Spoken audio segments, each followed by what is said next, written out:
All right, let's call this meeting to order. It's 6 o'clock.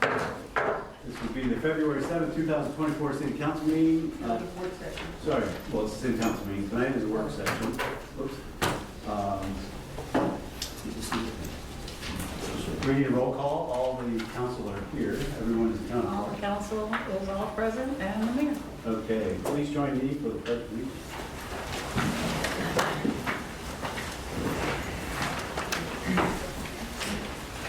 I pledge allegiance to the flag of the United States of America and to the republic for which it stands, one nation, under God, indivisible, with liberty and justice for all.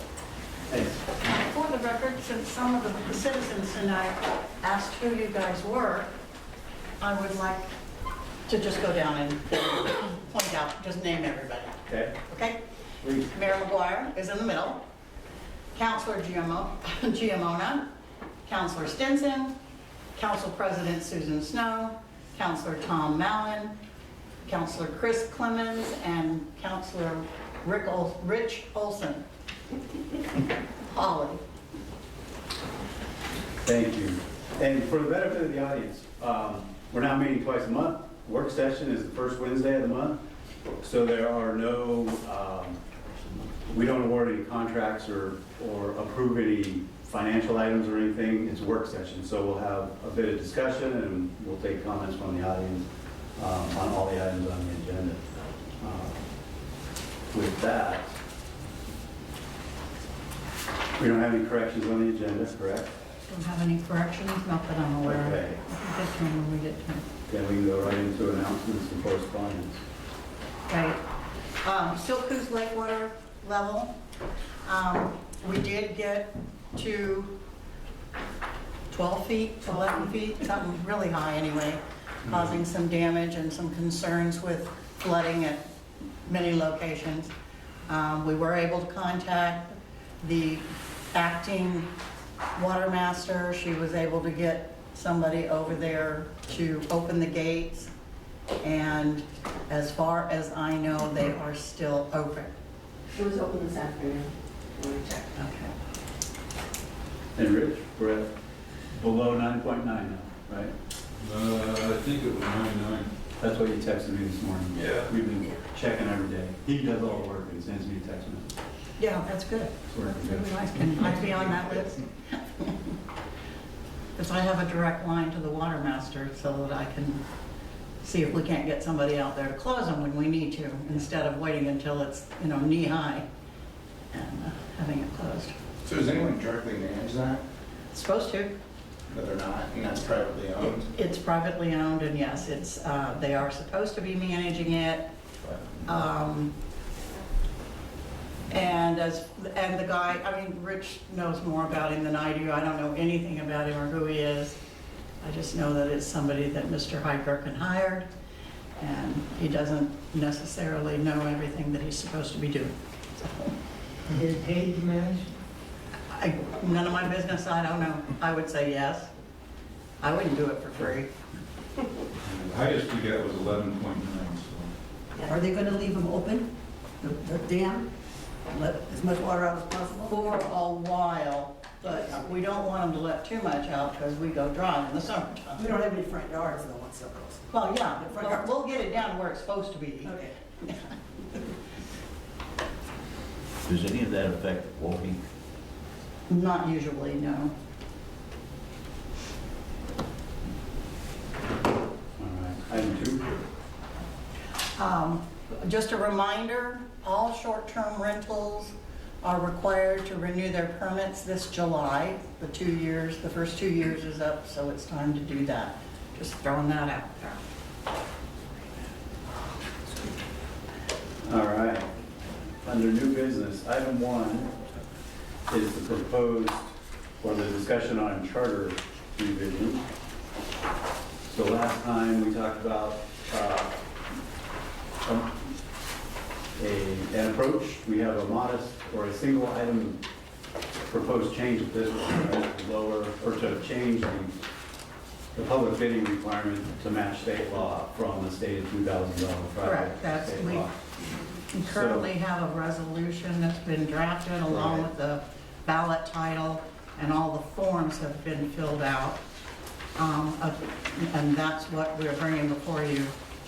And this could be on a May ballot, the next normally scheduled, as long as we have our language tonight referred to the 21st city council meeting for approval. Right, the So basically- timeline is we have to, Deadline day. the approval has to be sent by the city council, well, staff does it, but Right. you guys have to approve it at a regular city council meeting. Right, and off to the county before the 1st of March. Right, Okay, has to get there before the 1st of March. okay. So we talked about it at the last meeting, and I reviewed what is in the packet. I find it acceptable. I don't have any other comments. It's a simple change, and it'll put us in alignment with state law. Does anyone else, who else has comments? And then on the table, Joe, do you have anything specific? Melissa? I'm good, thank you. Susan? Oh, Chris? No. Rich? No. All right.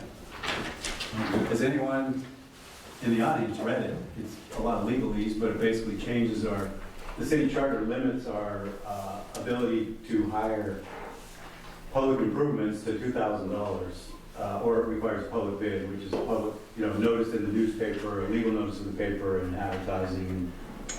And currently, we're way below it. What's the state, $100,000 or $150,000? I think it's 150 now. So this would just change the language to say Dune City would agree with state law. So when state law changes, Dune City would follow state law. So I don't know if anybody has any other comments. It's meant to save us some time and money when there's projects to get done. But there will be a public hearing on this at the next city council Right, meeting all right. for public comment. Yeah, this is your opportunity. If you have any formal comments, we'll take those on the 21st. We'll have to approve it by the 21st if we want to get it on the next ballot. Let's see, seeing nothing else, go to number 2.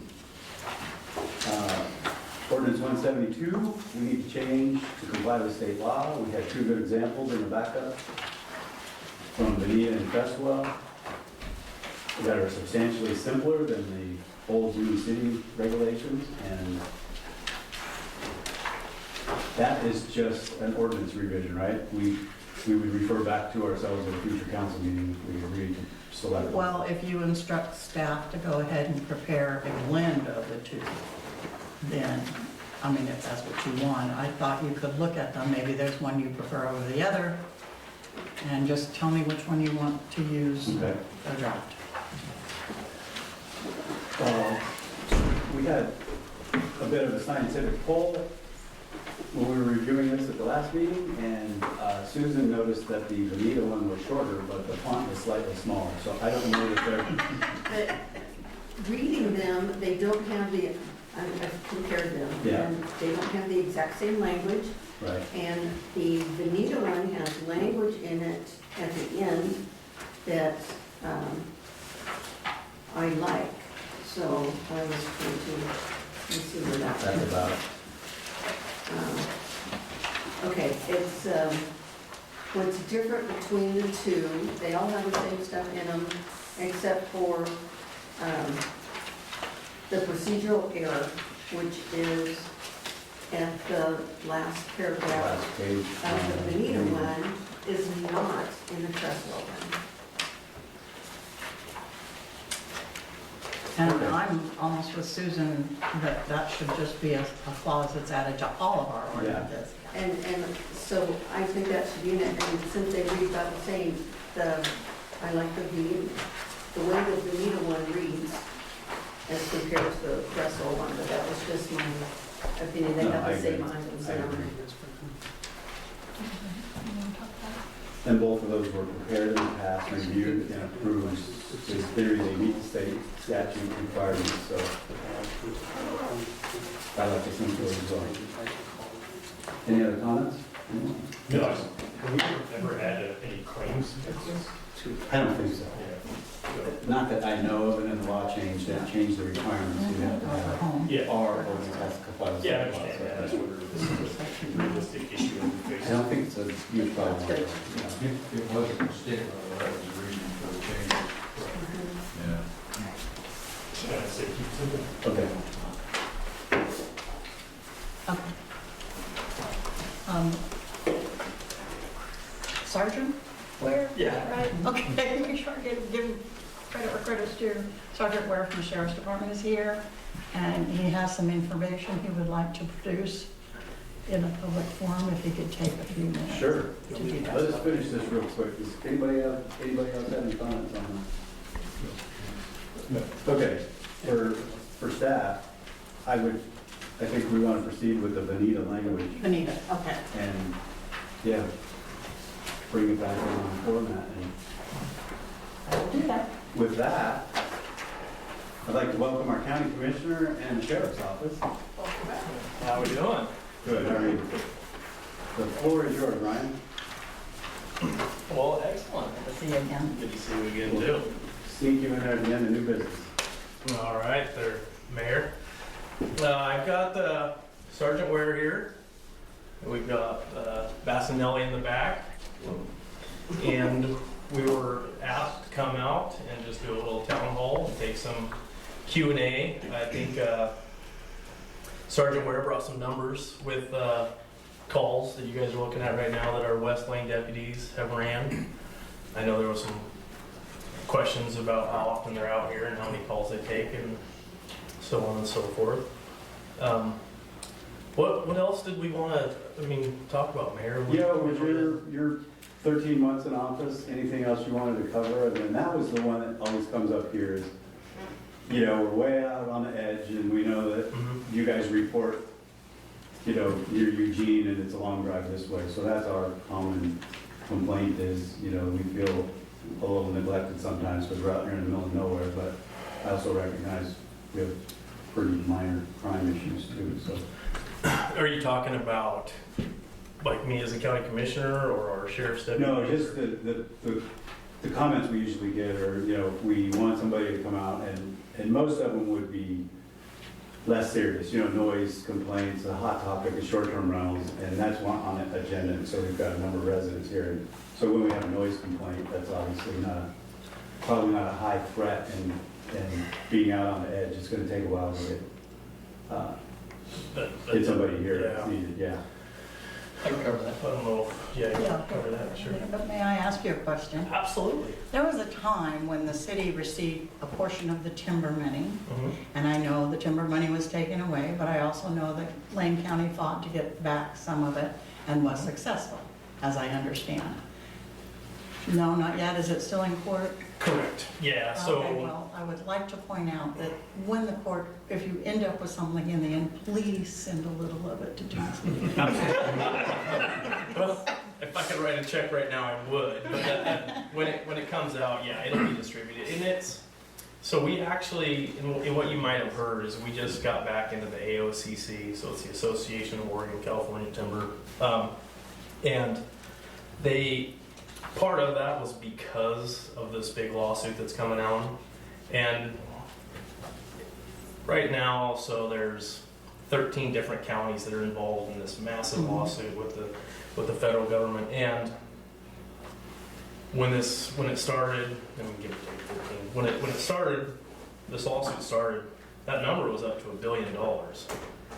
And the longer this goes on, that number keeps going up.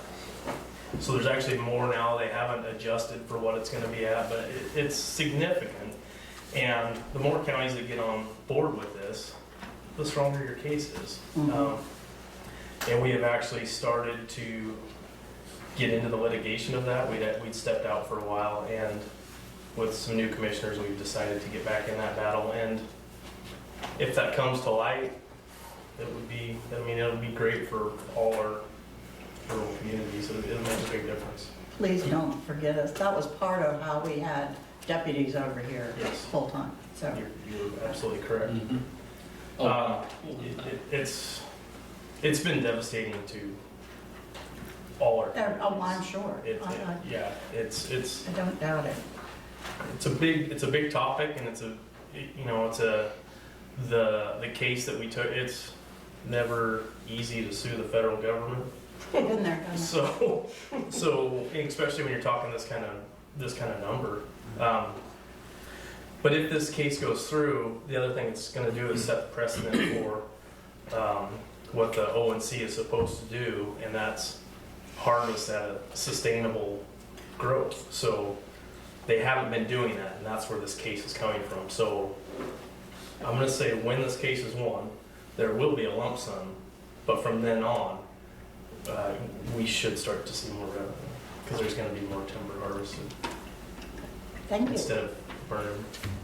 Thank you. Yeah, What can citizens do to help you as police to, like, it is really hard, and you know, I've talked to you before, and you're very reasonable, kind people. However, that doesn't help those of us who live an hour and 45 minutes away. Certainly, nobody comes unless it's an emergency, and if it's an emergency, an hour and 45 minutes would be too late. What can we do to get more help for you, for us? That just doesn't work for people who are having problems and need the police now, not in an hour and 45 minutes. so I'm gonna go into, I don't know if you guys have heard or seen, but Wayne County's putting a public safety task force together. And this is a way to, I mean, because we can't rely on a lawsuit that we hope we win. I mean, I want to say we are, because it's to stay positive. So we've started this task force, and what it's going to do, and Dune City, we've got Keith from Florence involved in this task force. He owns the ice cream shops. Oh, Yeah.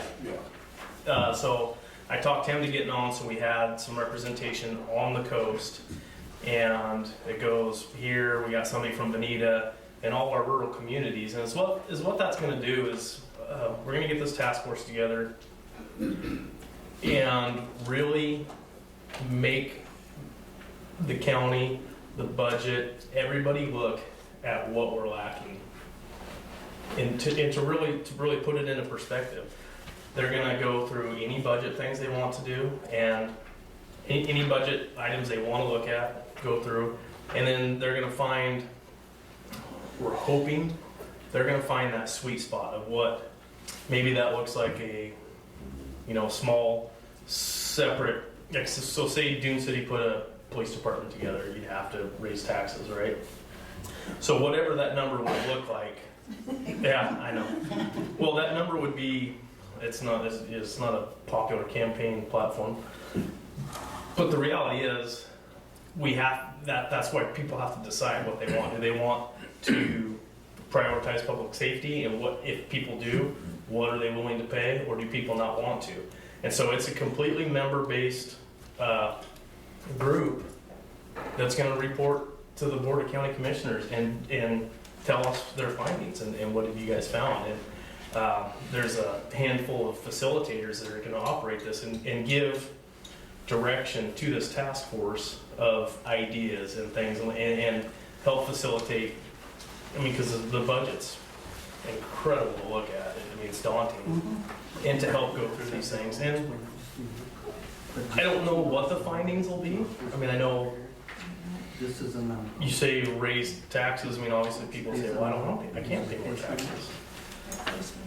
Do we wait and see if this case comes through? I mean, it's just gonna be to get everybody's opinion all in, and it should be a great representation of the county as a whole. So you're gonna get a representative from Dune City? Our representatives are currently full, but I can be your representative if you reach out to me. Or get with Keith and Florence. I mean, there Dune was, City is different than Florence, and I think we need a different type of representation. well, there was only so, we tried to limit the amount of people on the task force, so it was productive. Too many people, and now people are arguing amongst each other. So we grabbed somebody from each district, and I was really lucky to get 3 people on a nine-person committee from West Lane, which was, But the people were arbitrarily selected, right? You said that someone contacted the guy in Florence. I contacted you.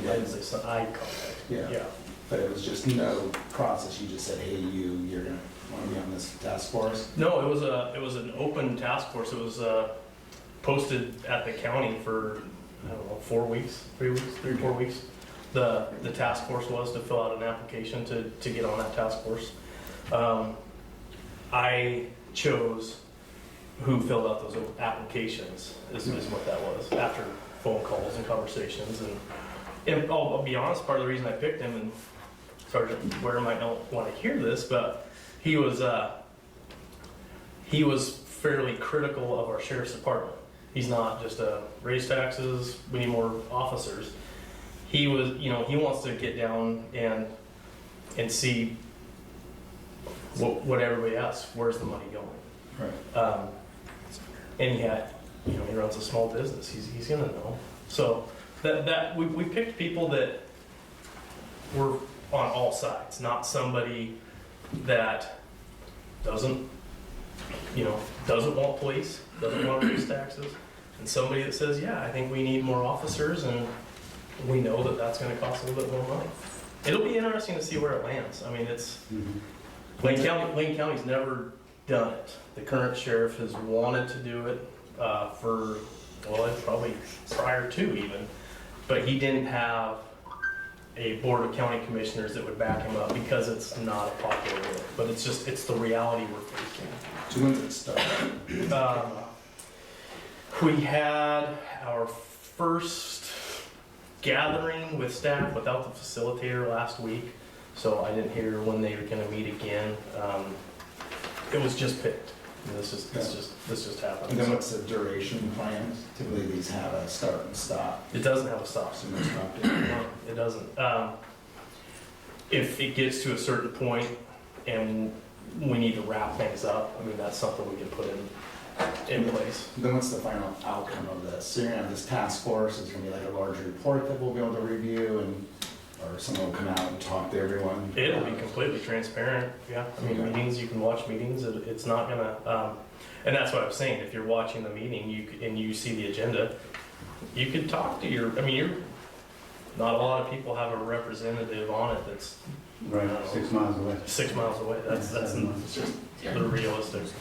May I ask a question? What are the Absolutely. requirements of each representative in order to be in this task force? Fill out the application and really just go through the interview process and be picked.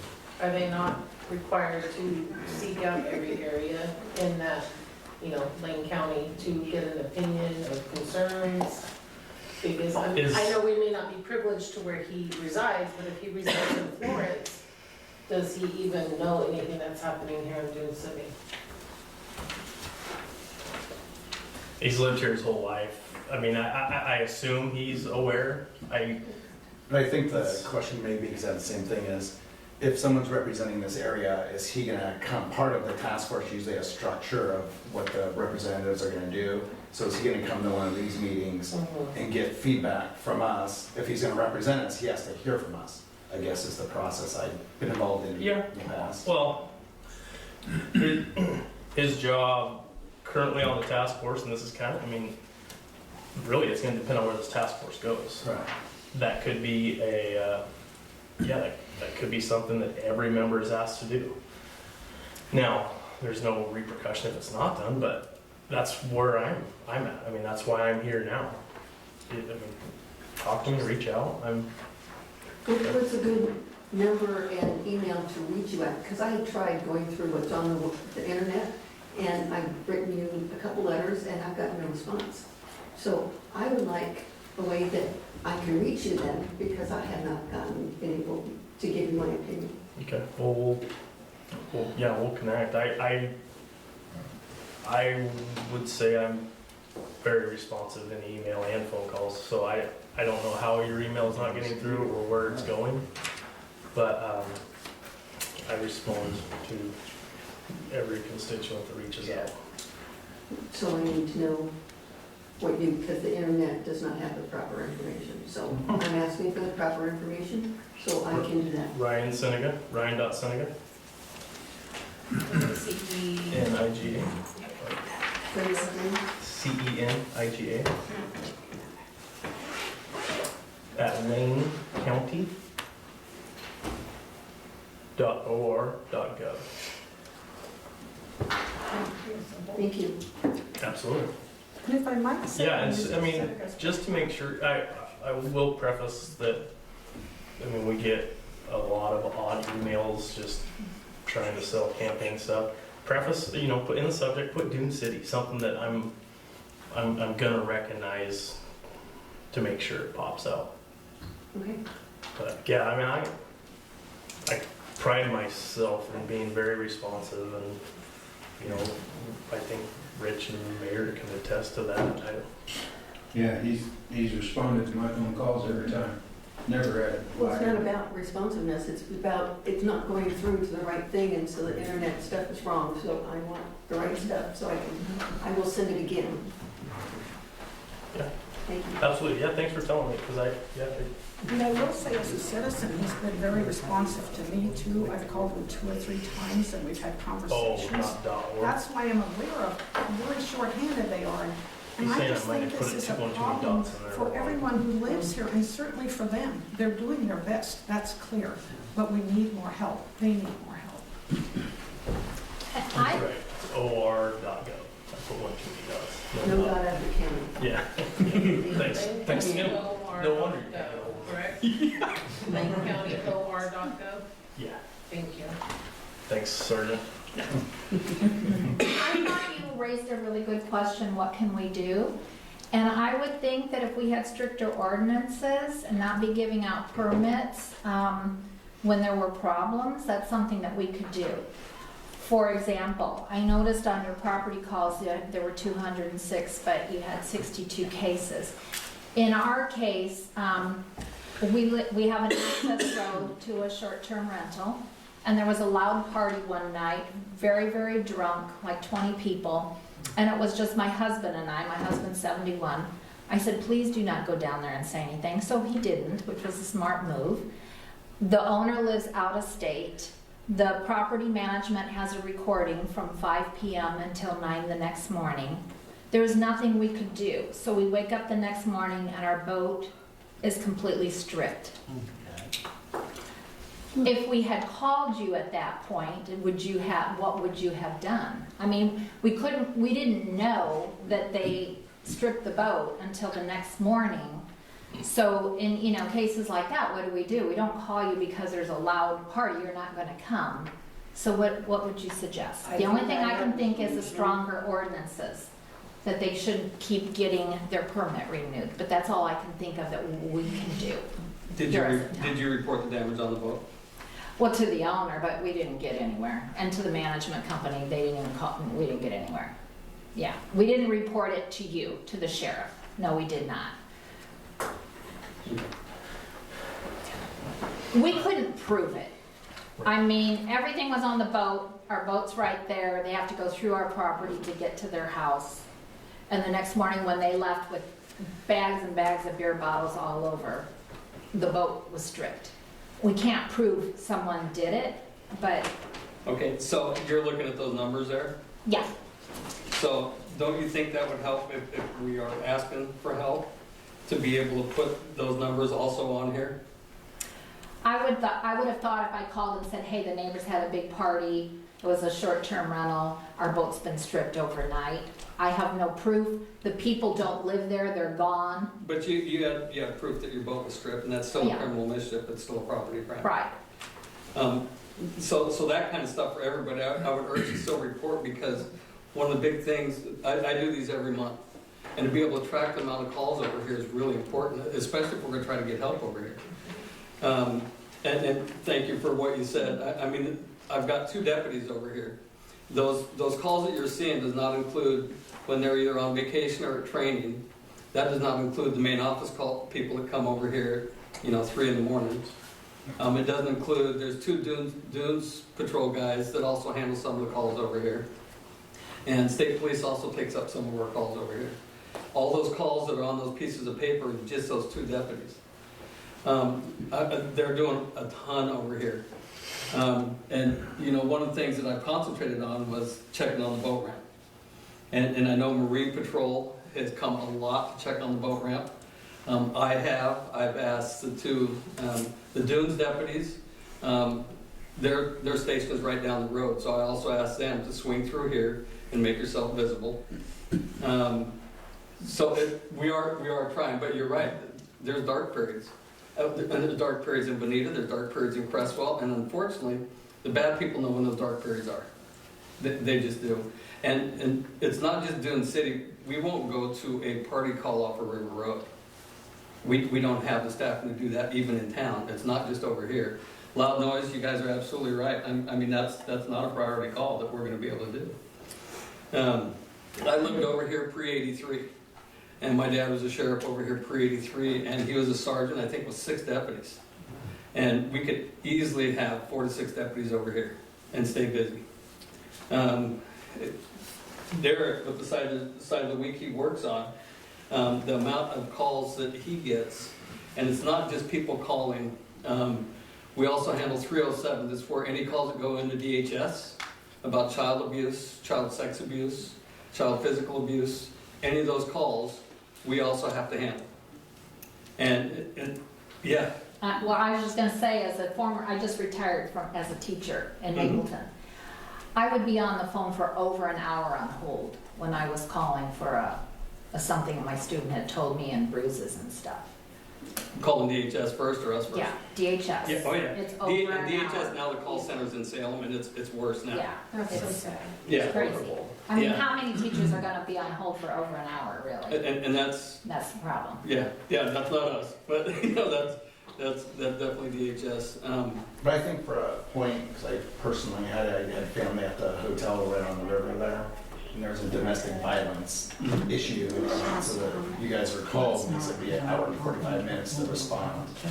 And so I think There, that's it's Old Pier Point. is that all right? yeah, whatever, the Best Western around Yeah. the river, because I thought Florence could respond to that, but I guess the bridge stops anyone from No, responding. Okay, just a second. Florence doesn't like to respond outside of the city. Right. They used to do that when, right after 83, when it just, sheriff's office disappeared over here. But one of the issues that the Florence chiefs have I'm had, trying. well, if we do that, if you guys are ever asking for help, are people gonna wanna say, no, I'll pay more taxes for police protection if they're already getting protection from Florence? Right. And that's why they're doing that. Right. But we were better off when we had Florence helping us. I mean, under Dune City, we have suffered. You know, we're just in, I'm not, like I say, I'm not blaming you guys. You're obviously doing the best you can. Are you there, Hannah? And those two sheriffs Hannah? here have what, 150 to 170 mile AOR. Over 600 square miles. We Oh, cover. that's you, I've actually met you before. Yes. Yeah.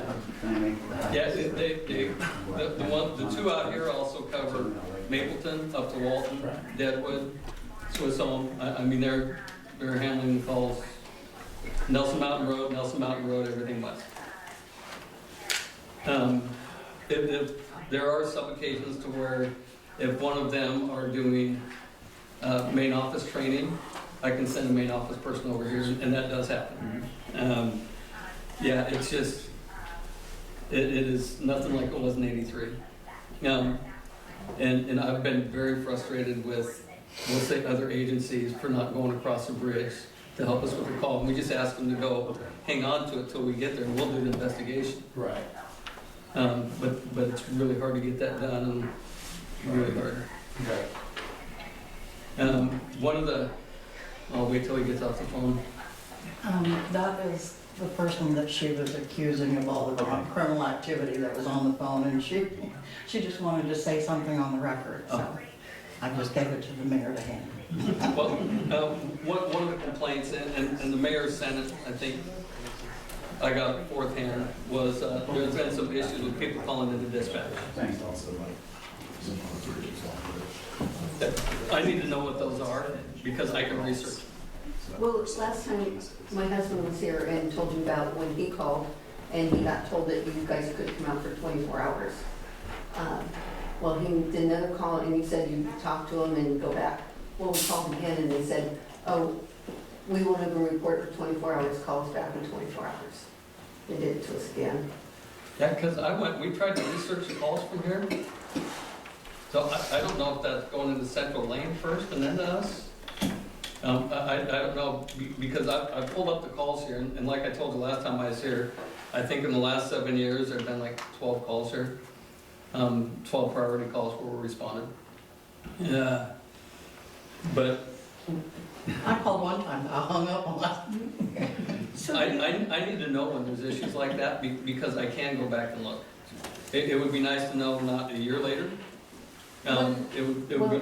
It's not a year later. I mean, we've called, but it keeps coming back, you know, when. Well, like what kind of a call? Is it a parking complaint? Oh, no, it's not a parking complaint. So what kind of a call? Both kinds of times it was someone who's doing things with property. Or Doing what? threatening people, or because my husband's been threatened several times being out there on the boat ramp. When he goes out to talk to people and tell them they can't park overnight, they threaten him. And we've been told, you guys won't respond for 24 hours. Several times when people are parking overnight on that boat ramp. That we won't respond for 24 hours, or Yes. they can park there for 24 That hours? you will not respond for 24 hours. The sign clearly says no overnight parking. I know. And- Parking complaints are gonna be like loud noise. Well, and these people threaten my husband every time he goes out there and says, you know. Can you tell me that last date? I don't have the last date for sure, but this happens quite a bit. And, but he has called you, and he even tried a couple times hoping he gets a different dispatcher.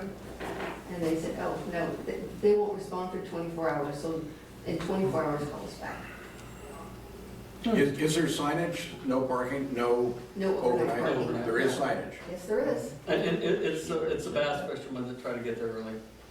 So do you Not all of only them. respond when That's it's what you told me something last time. violent? Last time it or was, but life-threatening? we had somebody who was actually kicked out of some other parks, and the park ranger came by and told us that the people were bad news, and if they came on our property to shoot her because they had no way to take care of the fact that they were stealing from everybody. And that's the point where we called. I'd love to know the date. If you guys could research that and just give me a month even, you can give me the month. I would love to be able to look that up. And I know several park rangers here. Actually, I'm best friends with one of them. And it's hard for me to imagine him saying just shoot them, but I can help. 5 people were standing there talking to them, and they heard it, so. Maybe Danny did say that. Yeah, who knows? To some extent, I think one of the reasons you might be a little low on calls from Dune City is people have just given up. Yeah, well, last time, when I was here last year, I said call. We need to be able to track it. I said that last year. I said even for the smaller things like, and it's not small, and I realize it's property and it aggravates me when it happens to me, but like any kind of property damage, criminal mischief, you can go online and at least do a citizen report form, and if there's any suspect info, I give it to these guys. He hates it. My 2 deputies over here hate him when I give them the citizen self-report forms, because if there's suspect info, they gotta follow up on it. And as I said before, what we need is our own department. We don't need to pay any more taxes, which I've said before. And I know this is not a joke, but Derek is beating himself to death coming back and forth to work every day. We need a chunk of what we're already paying for law enforcement out of what, whatever we need. Well, if the schools will give it up, because that's where the majority of your taxes go, then we'll try that. I don't disagree with that, but one way or another, we need a chunk of funds to have our own little miniature department do an IGA with Florence to use their jail, and maybe work out something on the court side of it, I don't know. But if we had our own department, and we darn sure don't need to pay any more taxes. I know I sure don't. We shouldn't have to. We're paying the freight and. Well, the thing is, I think they told us last time they were over here that it was gonna be about $184,000 just to set up one officer to work full time. And nobody in Dune City pays a tax to Dune City. You pay Lane County tax, but you don't pay a Dune City tax. So how do we afford to do anything at that point? I'm not saying we do afford it, we take it out of what's being paid in our property taxes now, a portion of that's paid for law enforcement. Well, that's $184,000. I don't know. I don't know, but whatever it would take, we need that chunk of money pulled out of what we're already paying for Lane County, law enforcement, and set up our own little bid. Okay, so before they passed the jail levy, this is years ago, and I may be wrong on the numbers, but I know I'm pretty close. Lane County residents, $1.28 per thousand of assessed value went to police. Eugene, or Springfield, $7.28, and Eugene, $8.28. There's a monster difference. I live in Junction City, and I can tell you, per thousand of assessed value, I'm paying more than county residents, guaranteed. It's just the way it's been set up. We passed two great measures, measures 5 and 11, long time ago. And it was to keep from raising property taxes so elderly people weren't losing their homes. And it was a great idea, but the cities didn't pass that. So the cities have been able to pretty much raise their property taxes a lot. And I pay a lot of property taxes too. But like I said, you look at the amount that goes to the schools first, is the biggest percentage of your property tax. But sadly, schools are really hurting in this day and age too. They I'm are. on the school board. They're not rich. I feel No. By any means. It's Yeah. just, everything's gone up. And just, so I live outside Junction City. I mean, right outside. I pay county taxes. I don't pay Junction City taxes. Junction City PD will not go to my house. We've had people camped out at our gate that, my wife was nervous to drive in past. And, I mean. So he'll call me. Sergeant, I mean, we talk daily if we need to, and it'll be an hour. It really is that scarce everywhere. I mean, this isn't, you can't get Junction City to come across the street. I mean, 3 blocks to go to my house. You can't, Florence doesn't come across the bridge. It's just everybody's holding on to what they have because there's just not enough to go around. I think that's the insurance company driving the bus on that one, because that's the kind of stuff we get too. No, that's not your jurisdiction, stay out of it. We get that a lot. That I can't answer for that. I mean, yeah, I'm sure there's probably multiple factors. And you had asked about emergency calls. Florence, if it's an emergency call, Florence will come over and hold a seat. Yeah, If it's an emergency call. and they always did for Westlake and for Florence, when all of Woking, that is now Dune City, used to be Florence. And then we had the local police. This really is a problem that happened since Dune City evolved. Yeah, that's right. Now we're relying on you for some reason, and it's terrible for you guys. You have so much to do already, and it's so far to come. Yeah, and I talked about it last year. Graveyard, which from 2 to 7 in the morning, there's 3 deputies and a sergeant to cover the county. That's 4,600 square miles. Yeah, it's the size of Connecticut. No, I grew up here, and the police would come to Westlake when there was a problem. We didn't used to have this problem of not being able to get anybody here, and it's concerning to us all. The houses' addresses are Florence, Oregon, Yeah? and that's the problem. It's the same in Bonita. Bonita contracts for 4 deputies and a half-time sergeant. Well, Poodle Creek is a Bonita address, but they're outside. Oh. So, Yeah, Sergeant, what's a priority call? What would you consider a priority? person-to-person. yeah, they used Person-to-person crimes could be a priority call. So does that mean like a hand fight or like a weapon involved or a person that's Both like a physical dispute. Westlake. like on a domestic violence to be told it's an hour and 45 minutes? Is that not? Because we were told by the hotel that Florence refused because it's on the wrong side of the bridge.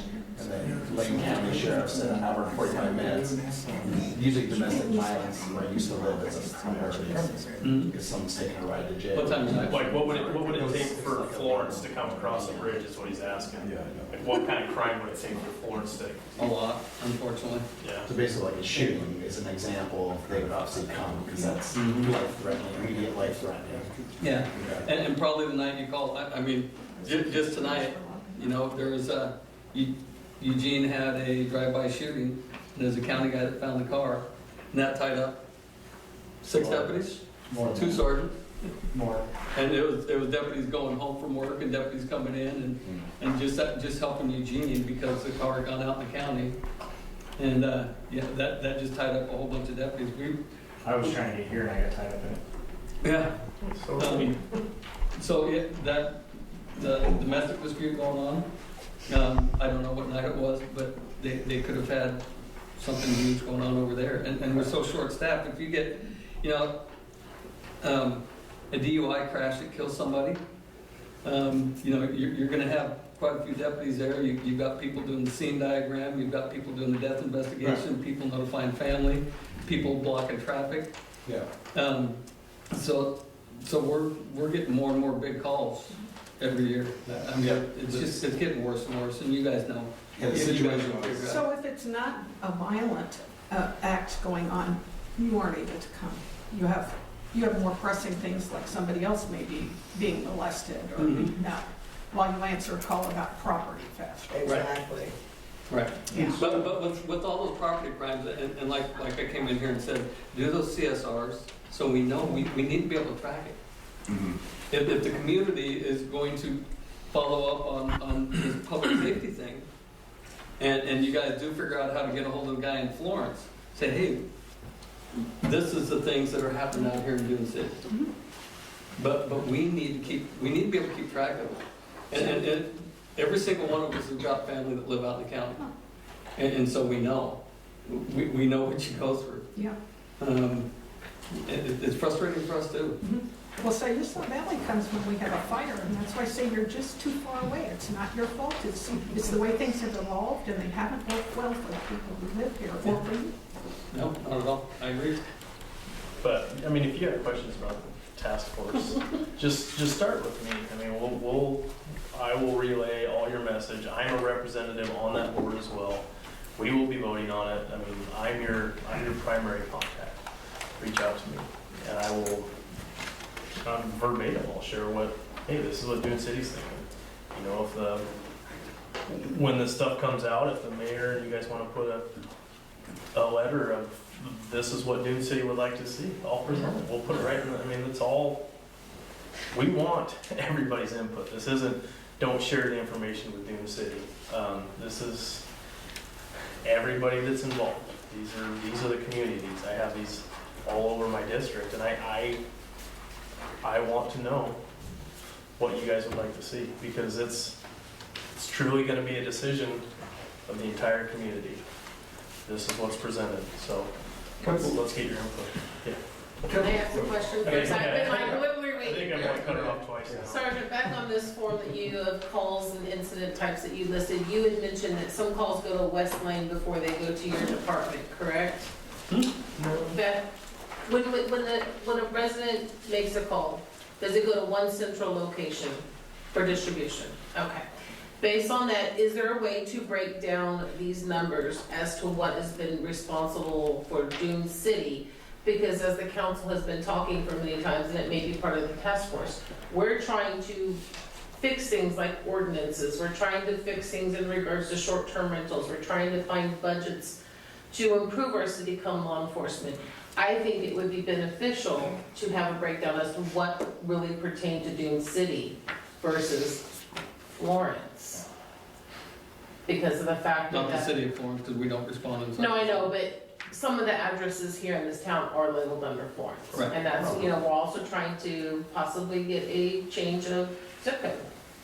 There's many different things, so I wanted to see if we could get something to break down as to what the calls are for our little area. Yeah, Is well, that possible? and I don't remember what I said last year. It was the last 7 years, it was It's pretty minimal. very under 20. Yeah. And that was gonna be, basically kind of part of my question, and the thing is what do these people need to know? I mean, what type of crimes are you talking about? Suspicious people? Are you talking about, you know, what types of things do they need to report? Because I know that I've had suspicious people that come by, Yeah. and I don't even think too much about it because I've spent enough time just running them off. So happens the last suspicious person that came by ended up getting hit on one-on-one and died from it. But that was a week and a half after he'd showed up at our place. And then, Ryan, what could Dune City do to help with that lawsuit as far as support or anything of that nature to try and get some of that tax money back? Right now, it's counties against the feds. So I mean, that's the level it's at. When Lane County entered back into AOCC and joined that fight, that's where we're at. If Lane County was still on the edge of getting into that like they were for a while, then it's great to hear from the constituents saying, no, we need to be back in there, we need to be back in there now. But at this point, we're all in. You know, we have to be, because there's no revenue out there.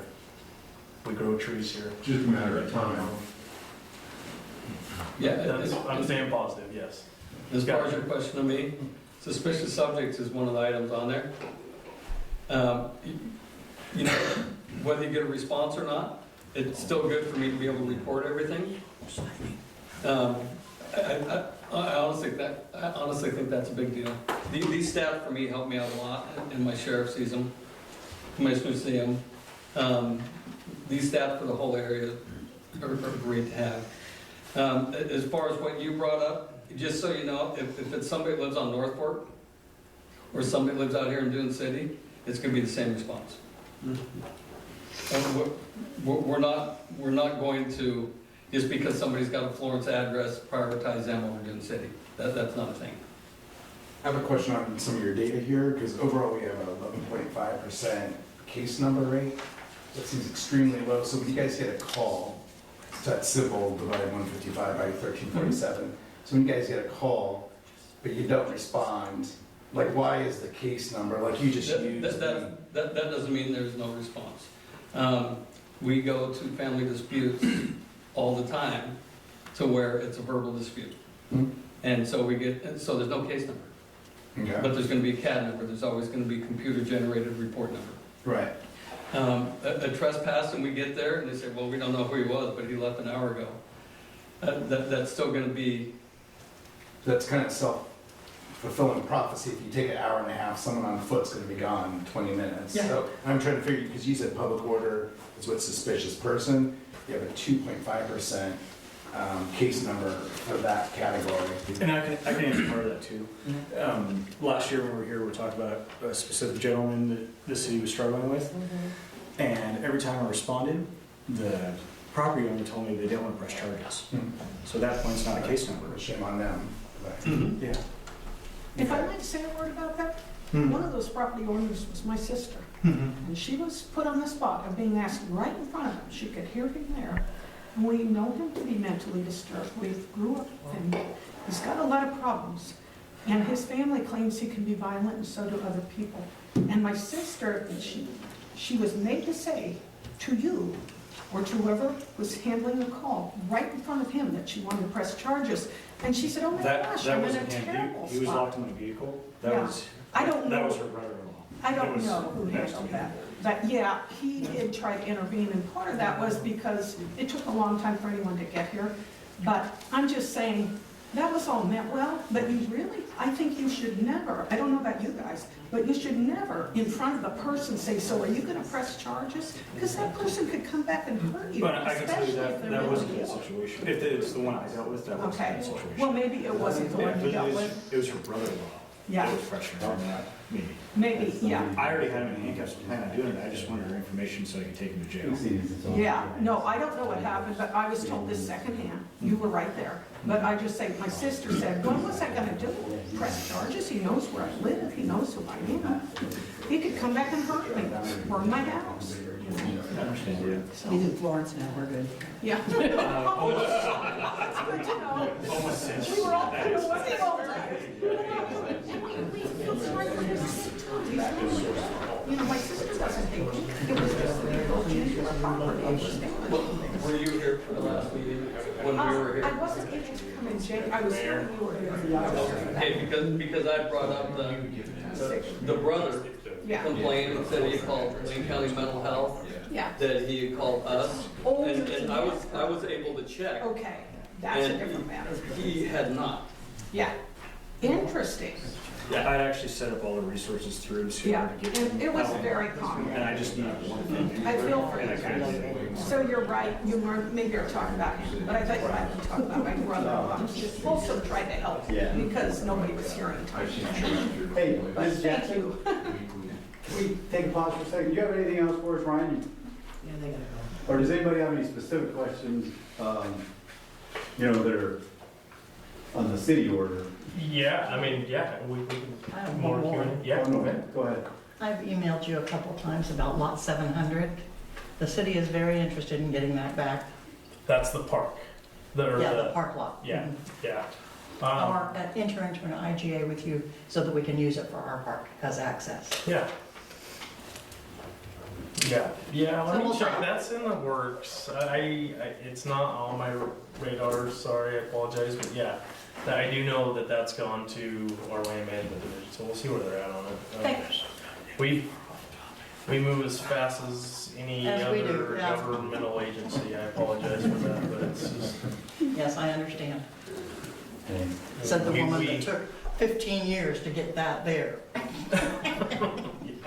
Yeah, I apologize.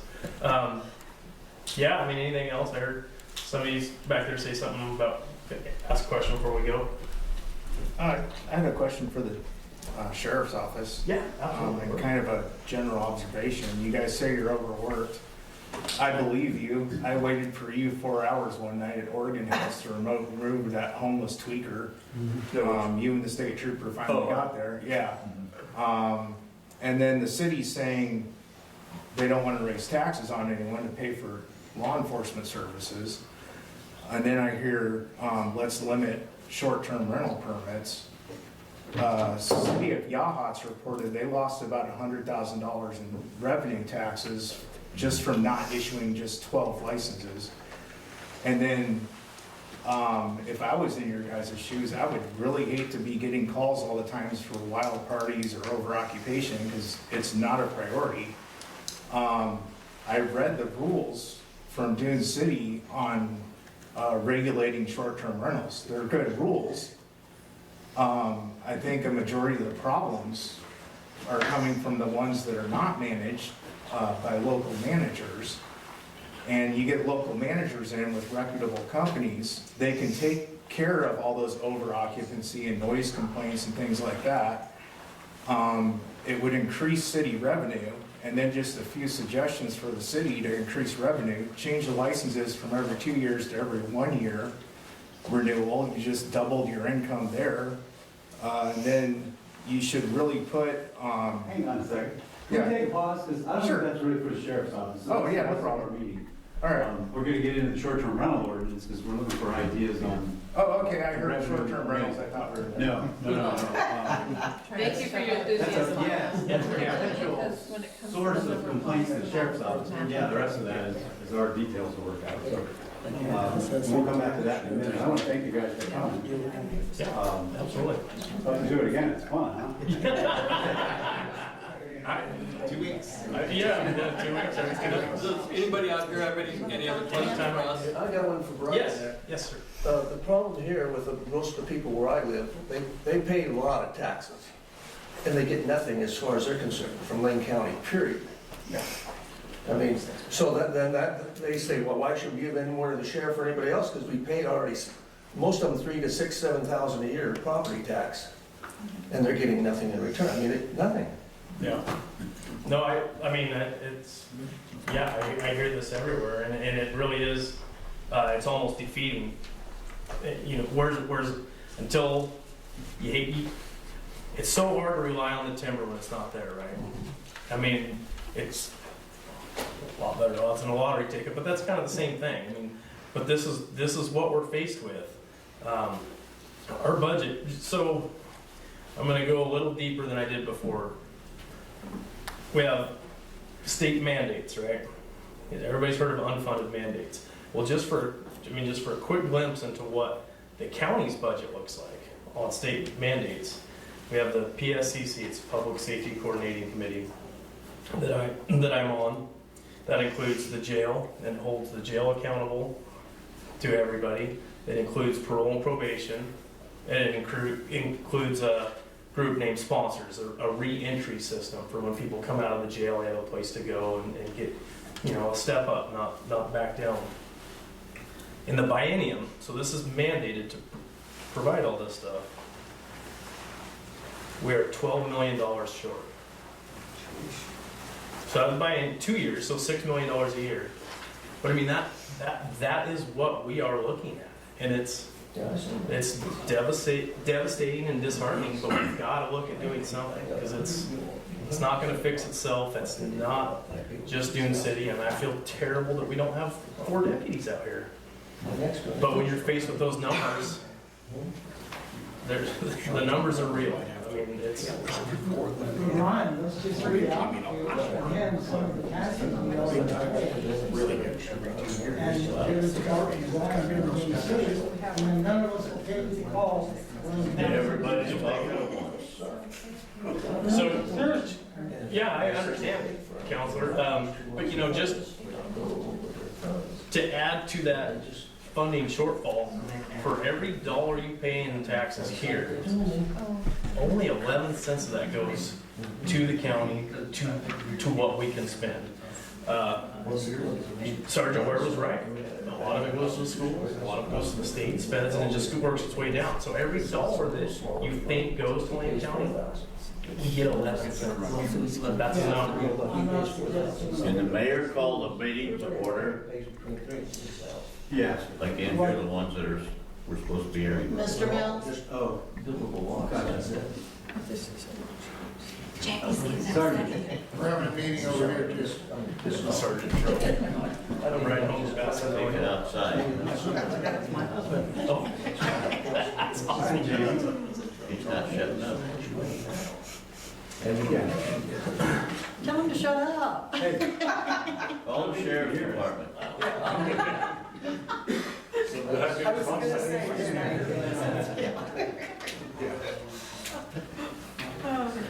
All right. Now, Where were you? I need to go in the kitchen. Well, I do want to thank you guys for coming out, or thanks for inviting me out again. I really want to thank the Sheriff's Department for coming and joining, because a lot of it are their numbers. They can explain it. I mean, that's their world.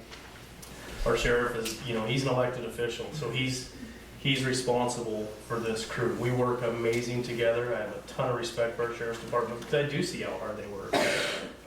You know, last time I was here, I think I told you about it. They let me ride along for a day. Bassinelli won't let me ride with him for some reason. But we're working on that.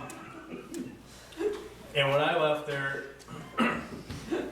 I was absolutely blown away at how hard that young kid was working. And it was mind-blowing the amount of work he had to do from Nelson Mountain over. And it was everything you can imagine, some of the things that the sergeant was mentioning. And he was wishing he could do more. He really was. I mean, he'd love to have that computer empty and everything fixed. But there's just not enough manpower right now. We'll keep coming. We'll keep grinding away at it. I mean, we've got to work together. You reach out and tell me what you guys want to do. I mean, it's. We need a municipal city police department.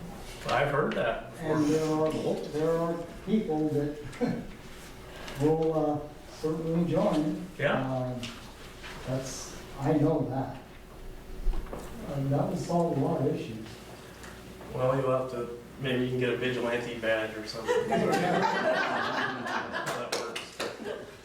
We should talk. That's what I I actually did too, but probably not for this session. We thank you for coming out. We really do appreciate it. Yeah. Thank you, appreciate it. Appreciate all the hard work you guys are doing. I know you're faced with the same things we are. It's where we're at. But there is good news. If you look up Dune City, What even is down the it? crime, our crime rate looks great. Yeah. There you go. It really, I mean, this is, you guys have a great little community. I know you've got stuff that happens, but comparatively speaking, I also do the stats for Bonita because I am that halftime sergeant. Comparatively speaking, it's still a very nice community. I was being facetious. I know you were, but I had to come back from that. There is a lot worse places outside this circle. I can attest to that. Absolutely. All right, thank you. Thank you very much. Thank you. All right, Thank you. that takes us to old business, the short-term rental code. And we can go back to that discussion. So we started the discussion. Some of us already had comments prepared, some want to go back and reread the ordinance, and we've gotten a couple of letters in support and some additional information, so. I have it set up so that you guys do a line-by-line Okay, review, but you don't have to do that if everyone feels they're familiar enough with it to move forward. It's whatever you think. And perhaps a line-by-line would be good. That way the, yeah, there you go. well, that's what I mean, section by section. Yeah. Something to be able to have a little bit of comment about the things or concerns that we have. Yeah. So maybe that's good. No. So, everyone should have had a new copy of 256B, chapter 123.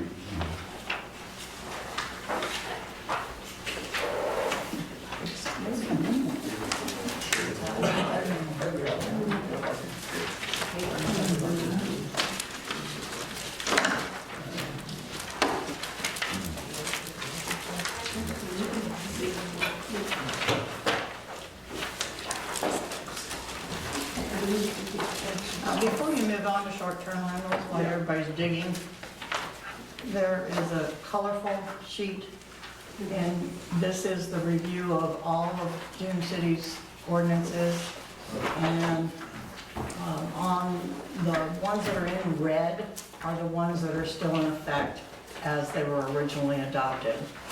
Others may have had portions amended or they were completely replaced. So you can review that for next time perhaps. That was a new business? No, that was, it was in front of business. Oh, I got it. The ordinances that we need to review to. Do you have a copy of those, what you're, the paper, one of those? One of these, Yeah. or one, you want an original of this? I mean, one of these. Straight after the. Okay, this is what they're looking at. How many copies do we need to make? Short-term rental ordinance? Take a copy of it, too. So yeah, new business right after the. I thought Jimmy did, but I'll take a copy. I'll take that.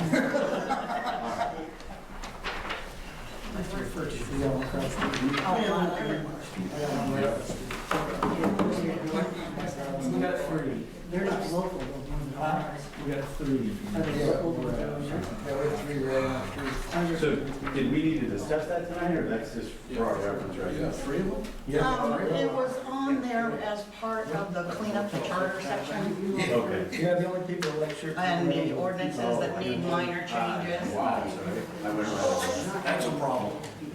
But Doesn't get to have. see. Perhaps you guys could review it on your own. Yeah, I'm sorry. I didn't hear it. Can we be quiet, please? Yeah. Thank you. I can't hear what's going on. Thank you. Perhaps all of you could review it, and if there are particular sections or ordinances you want to see so that you can be familiar with it, it should be in your code book, which you all should have. But if it isn't, then let me know, and we can put it on the agenda as a separate section to look at the next work session. So, is that work for everybody? Take a look at this versus ordinances for the Right. March. Right, and at the next city council meeting, we will have 2 new subject matters coming up that are, again, like he said, state mandates. It's like forever. Every time you turn around, there's another state mandate. So we're reviewing these ordinances, the ones in red from March's meeting, correct? Yes. Are you sure? One of them has to be done in February. The first one has to be done in February. Charter amendment Yeah, has to so be done. the charter one, we're good, right? We went through that one. Yeah, I know, but that's gonna be at the February Yes. meeting. Right, But to review all the other, we're talking about the list. just the And you review, wanna put it off until March? the next work session. Okay. So that everybody's got a chance to review all Not the charter, she's not talking about the charter. Okay. the colored spreadsheet. Yeah, I know what you're talking about. Okay. Yeah, there was nothing but the charter needs to be passed next meeting, correct? I mean, it was mandated that we talked about last meeting, For this meeting, yeah, for the next meeting, for council. To meet the council voting requirements, it has to be done. is just the charter, so that we can get it on the ballot, correct? Right, Everything else is an ongoing, okay. yeah, we can put it out, Yeah. except for the new ordinances that Yes. are coming down the pipe, yeah. Yeah.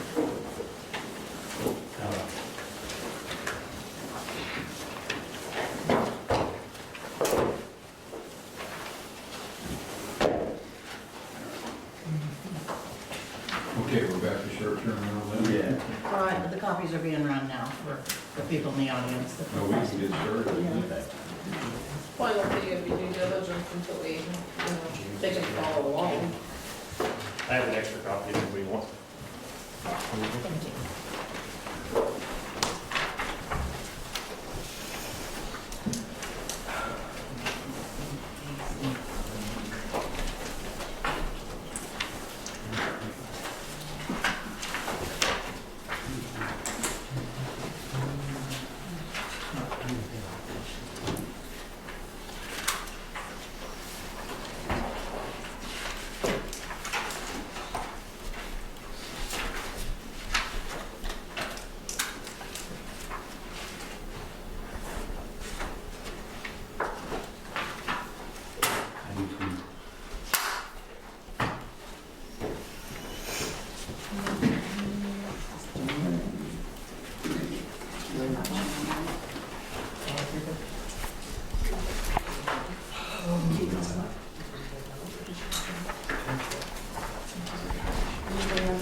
Yeah, and I have to pass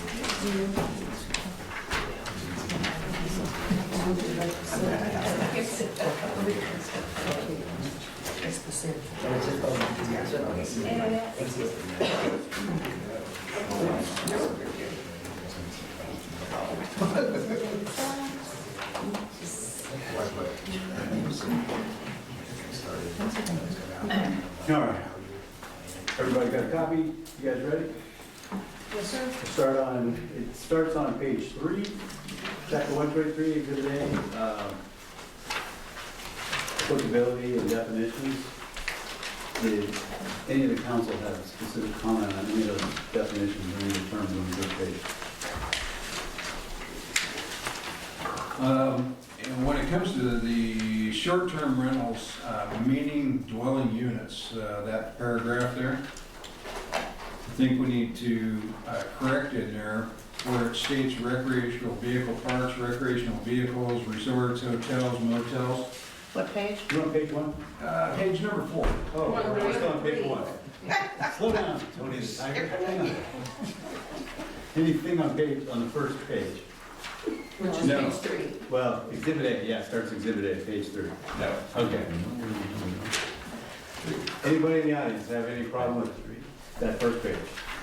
Well, this is a lot to just look at real quick. I mean, yeah, I got a problem with all of it, but I mean, you know, what do you want? Let me rephrase. Is there a specific item you want to change and propose Well, to change right I now? don't know, I mean, We just got well, it. I just like to listen to what you guys are trying to change and pass, and then, you know, basically, I'd like to, Tonight's just a work session, so I'm just Yeah. asking. If you're not, that's fine. You got a chance to read it and we're still taking comments. All right, next page. Starts with owners. Owners, person, delivery service. Next page. I think the one you were gonna talk about is the one that a lot of us were concerned, short-term rentals, the fourth paragraph, when it talks about Yes. recreational vehicle parks and all of that, hotels, motels, and then. And I guess, if I'm, are we at my comment now? Let's start at that end of the table. All right. Please, Rich. I think we need to strike those out of there strictly due to the fact that those are commercial properties. And under commercial properties, they're typically designated as to what they're allowed to do. Right. And every one of those that's listed there is a short-term rental. So I don't know exactly how we correct the wordage or what we do to change, but I think we need to correct that.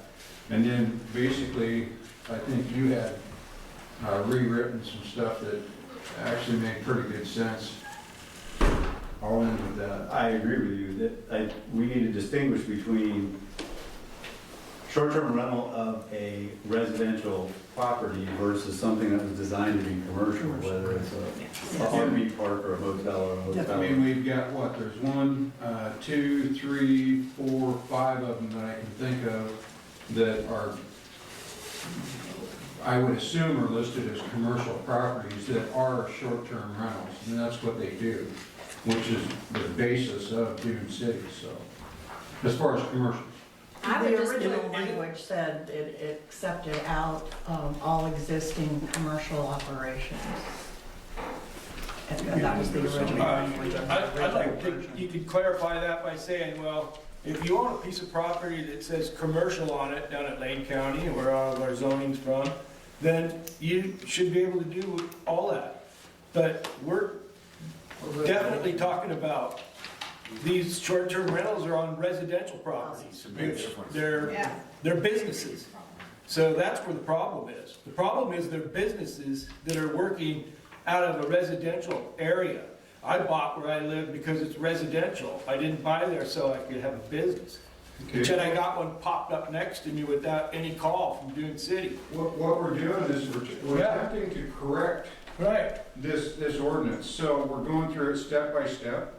And if we can go through it step by step and we can get something that's corrected and something that is enforceable, then we can have an officer that can enforce this stuff. Right, well, residential property shouldn't be short-term rentals. I mean, that's pretty simple.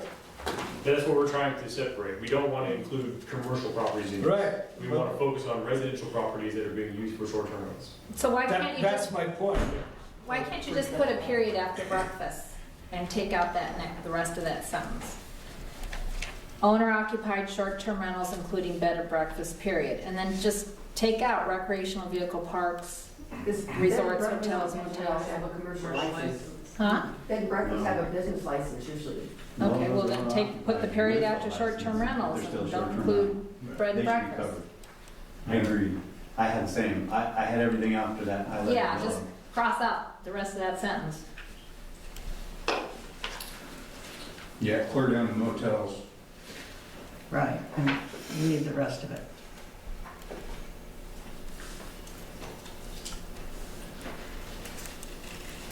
I have to agree with the gentleman that made the comment in the middle here about owners of the residential short-term rentals. The owners, the problem is the ones that don't live in our city or nearby. I know this gentleman said he does have someone that lives close by that owns one. They don't pay any attention to it. Well, then they lose their license. But people that own residential houses need to live in our community. They don't need to be LLCs. We have one at the end of our street, and that are never there. I mean, you know, right now it's not running, but there is no reason for them because they never come to see it. And they don't care. Basically, all they want is the money. So yes. Does that fit in this paragraph? That's in number 1, under ownership, on that page. Owners means the natural person or legal entity, very top of the page. Okay. Okay? I mean, it needs to be not corporations. But if you put your house in a trust. Yeah. Well, it doesn't matter because you can own properties you can own another house in the community, but you're not living there when you're renting it out every day. So there's nobody living in these houses. They're just ghost houses with new people every day. That's just the definition of an owner. The owner is whoever owns the property, so that later on in the documentation, we can hold them accountable. Yeah, well, we got LLCs in our neighborhood too. And you want to hold that LLC accountable. Can't? Well, they're a business to begin with, operating a business in a residential area, so I just don't get it. You go back to the zoning. I guess maybe a little bit of clarification through some of the discussions that we've had is we're attempting to try to be able to control STRs, because even if you outlaw them, they're still going to exist. They're still going to continue to do business, and they're still going to continue to do what they're going to do without no control.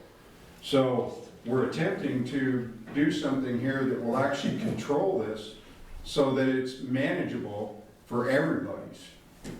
Well, that's just it. You see, this is what it's gonna come down to. It's gonna have to be put on a ballot, worded some way to get rid of them, maybe have A, B, or C to vote on, to where if you don't want any in your neighborhood, if you want a few or whatever, and it's gonna have to be voted on. It can't be decided by you 7 up there for the whole And community. some of you are short-term. And one more thing, you know, it's all gonna come down to this. Either you try to appease the short-term rental owners so you don't get sued by them for kicking them out, or then maybe you'll have a class action lawsuit against all the citizens that live in residential property, that bought residential property, who actually reside there. Then they're gonna take it to Dune City about that. Sir, could you hold on a second? You're like spewing a lot. and I We're all get over it, the place. but Yeah, we need to still go through the definition. process. Well, I'm just saying, you Right. can sit up there and do all you want, but I think it's up to the citizens to vote on it in Dune City. And basically, You've either, heard several times, you said the same thing several times. Thank well, you. I just don't get why you just keep hashing this over and hashing it over without coming up Due and saying. process, you're an opinion of one, there's other opinions in the room that actually are for them. We got. Yeah, I lived here for 30 years, so That's fine. I get to spew a little bit. I propose that we have the discussion up there and try to get through this a little bit, and Again, then maybe thank get you. some more. For your input. Go ahead. I just have a question, concerns, because reading that in definition to me, a short-term rental, if it's not an owner occupied, which I beg to differ in regards to bed and breakfasts, it may not be the owner that's managing the bed and breakfast. So therefore, I still, in my mind and my perception, that is a short-term rental that part needs to be struck out. It is not a short-term rental. For clarification, our code allows bed and breakfasts, but it only allows in certain conditions, and they are required to go to the planning commission to get permission. And it requires the resident live on property to be a bed and breakfast. The owner or? I mean, the owner to live on the property. Yes. So you're right, if they're not living there, they would not qualify as a bed and Right, breakfast. if they're properly a bed and breakfast, they are owner occupied. Right. I just see it as a business. Do they have a business It's license, both. Jamie? No, they're not required to have a business license. I think it's a commercial thing.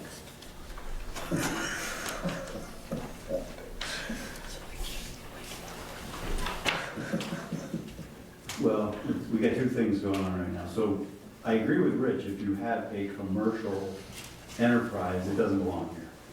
because you're not talking about a single-family home. It was never a single-family home, it's a commercial enterprise. So we need to differentiate between the two.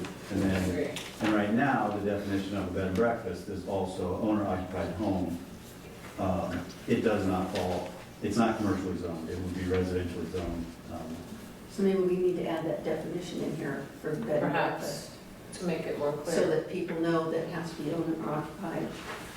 Well, that Because exists somewhere else, so, I mean, that already exists in code, correct? Yes, it's already in land Right, use. so we don't need to duplicate But we it can because put it it exists here somewhere else. for clarification if you want to. Duplicated in or somewhere Yeah, else. and our So- attorneys told us, please don't duplicate it. So we're trying to strike things that Well, there's a that lot of live stuff here elsewhere. that's duplicated elsewhere, sorry. I'm just, Maybe you could put after a dwelling unit, short-term rental means a dwelling unit on a residential property by any person or group. A person's entity to the short term, just add that on any residential property after unit. Problem is you have dwelling defined in definitions up front. That's kind of what they're talking about, you The can't. definition is out of the building code of a dwelling unit. And it's a problem when the owner lives out of state. That's a real problem for interest. So, Rich had a suggestion. And I agree, if it's commercial, that needs to be removed from this section. Yeah, that's all. So just the sentence at the end says, short-term rentals does not include properties commercially zoned properties. Yeah, we can put that specific in there. It's in there right now. Yeah, my comment was that conflicts with the first sentence because we say both. We include commercial properties and then we say, if it serves as a primary residence for 6 months or, sorry, Chris, no, I'm reading a different sentence. But it's just similar to that last one, similar to that short-term rentals ban. Yeah. Just saying, short-term rentals does not mean properties that are zoned for commercial use. I agree with that, yeah. And that eliminates, it's the bed and breakfast is still an issue, but it eliminates everything else. I guess you could actually leave that the way it's written. And then down there where it says short-term rentals, it does not mean recreational vehicle parks. It should state basically does not mean commercial property. Yes, that's right. Leave it the same, just put that, just change it does not mean commercial property. And that, then it leaves that prior paragraph the way it should be stated, I guess. Well, no, I believe, Is that right, or? Why don't you do both and just put the period there and cross out resorts, hotels, motels, but also put does not mean commercial property? Well, I guess we have hotels, motels, parks that are not running as commercial properties, but if they attempt to do short-term rental and they're not running their commercial property, then they would fall under this as well. There So are if you're not- hotels and If you're motels not that gonna have are a commercial commercial business properties. license and run it under the state and county standards, and you're gonna try and run a short-term rental, then you're covered under this. You can't do it unless you're running as a commercial property. So if somebody owns a commercial property, but they turned it into just like short-term rentals. Yeah. Not technically a motel, not technically a hotel, so they're not falling under those requirements. Well, then they're not paying the short-term rental tax that everybody else is paying.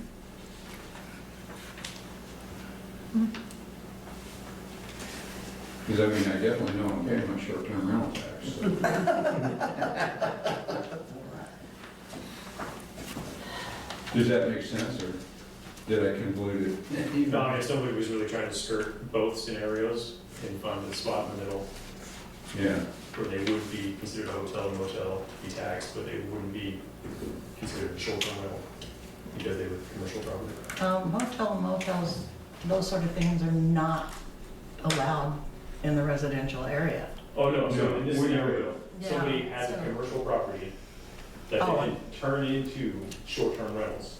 But if we have an exclusion for commercial property, then they don't fall under this, but they're not a I see what motel you're saying. hotel, so they're skirting both regulations by calling themselves a short-term rental on a commercial I property. don't think they are. I think the state, the transient room tax is anything that's less than 30 days, period, whether you call it Yeah, a I think so hotel, a too. hotel, I think so. if a hostel, whatever, the room tax is the same, I believe. If you have a commercial business If you're license reporting. and you're actually reporting it, then yeah, but if you're not, then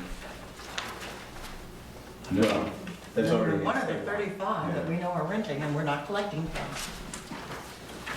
Yeah, I don't like the last sentence, because I don't think there should be any exemption. If you want a permit as a short-term rental, you get a permit as a short-term rental, whether you live there half the year, or 1 month a year, or 3 months a year. They should all be regulated the same, in my opinion. Because we have it under the hardship as well, that a hardship, Yeah, that's a whole other subject. yeah, that you could opt out, and, I don't think there should be a hardship. I don't either, and I don't like that last sentence, whether you live there part of the year, or most of the It's, year. if some you're of the renting year. it, you're renting it. Right. A or B, Right, yes or no? then you should comply.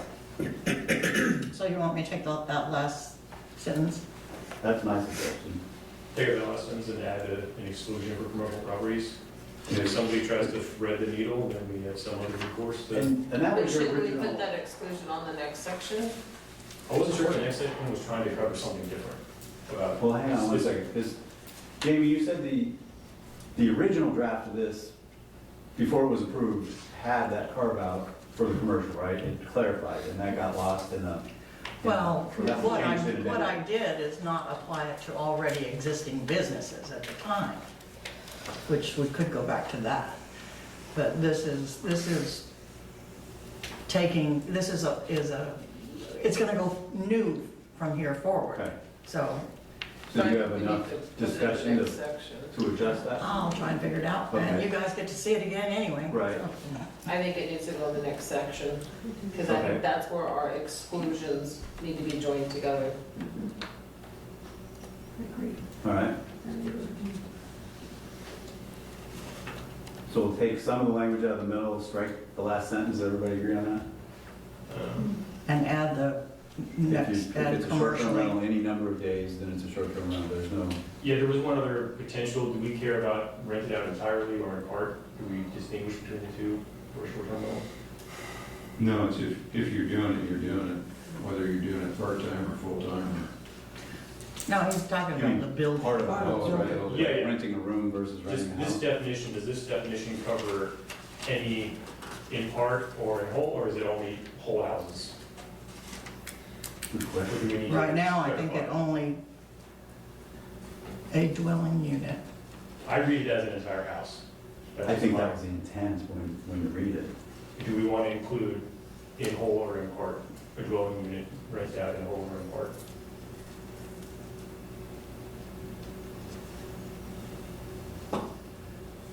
I see what you're saying, because Would- we're dwelling unit or units.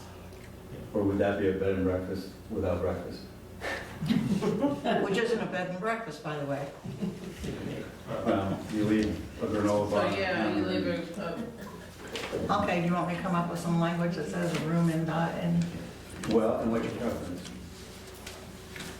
I don't have a preference either way. And I don't know if we have anything like that that's been a problem either. Is that a problem we're trying to solve? I'm just bringing it up. Good question. No, I don't think we're necessarily trying to resolve issues, we're trying to put in, this is where we're starting, and this is what we're going to ignore. I don't think individual rooms being let out are the issue, but if we want to put it in there just to cover our bases, is somebody gonna have to get a permit just to short-term, a single room in their house? Still a business. that was the other thing that was in there. I was trying to remember. I think we said something about owner-occupied houses, renting out single Single room? rooms Still did not business, though. qualify. I think that's what we said. If they're renting out for less than 30 days, I agree. It's still a business, we're still making a profit.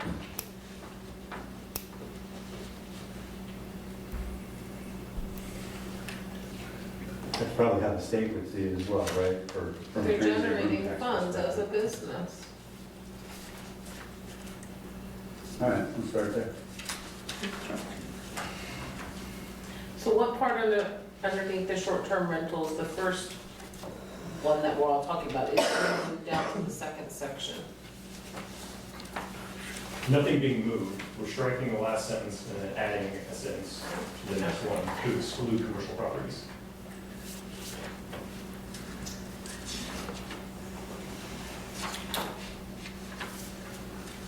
You're talking about the short-term rentals does not mean? Yeah, Next. basically like an exclusion paragraph. This is what it is, this is what it is not. But we're taking that all together, that was our consensus, right? The last sentence to strike out. Strike the last sentence. And we're striking out recreational vehicles, parked for recreational vehicles are provided resorts, hotels, and motels, correct? No, we're not striking that portion, we're leaving that, striking the last sentence, and then adding in the short-term rentals does not include, commercial properties. Okay. But you want to leave this in? Yeah, because then that way that covers any loopholes that they may try to, remember like we were talking, if they attempt to run a short-term rental when they should be actually running a commercial property. Oh, I got you. So it leaves that, but then in clarification, short-term rentals states does not include recreational vehicle parks or commercial properties. All right.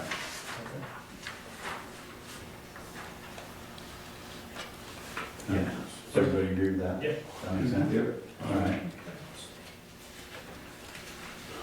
Any proposed change to short-term rental facilitator? Short-term rental operating permit? That's just the definition. Well, facilitator, it says corporations, LLCs. Yeah. Assuming someone has comment on that. It's, I mean, I think it's not a popular term, but I don't think that's a legal term for ownership. My wife was an LLC, and she was a natural born citizen, you know, but it was a business she ran out of the house part-time, so I don't think we can say things like, you can't be an LLC. But facilitators is like property ownership, right? Yeah. So this lists all the possibilities Yeah. of who could, what that entity is, right? It's a legal entity. Regardless of what you call yourself, we need to hold them responsible for noise and trash, regardless of the legal arrangement.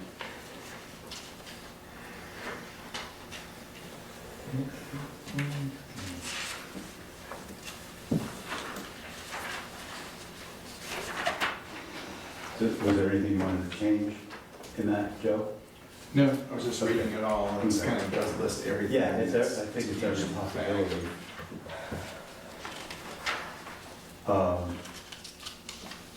Short-term rental operating permit.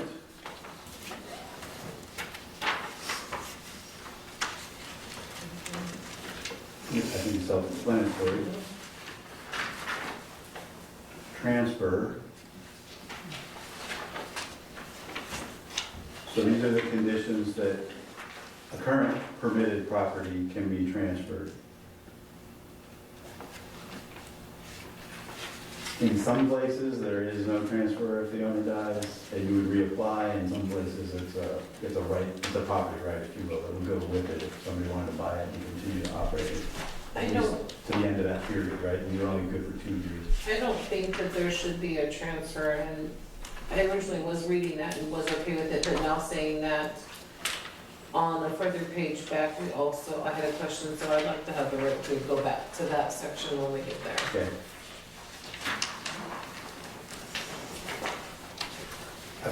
Probably the same, right, that somebody could go through this and then flip it, and someone's accumulating a bunch of existing. Or if permits. someone has a permit revoked and it just Right, right.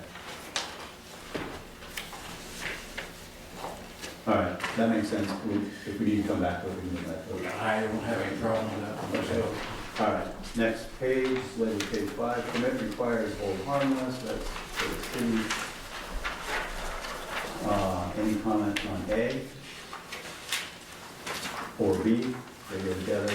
I don't know if it's an A or B section, but where are we going to list the consequences of no permit if they're not following the There's a law? penalty section. Yeah, under that's in the penalty. section. Yeah, Just wanted to make sure. yes, yes, okay. The next is permit fees.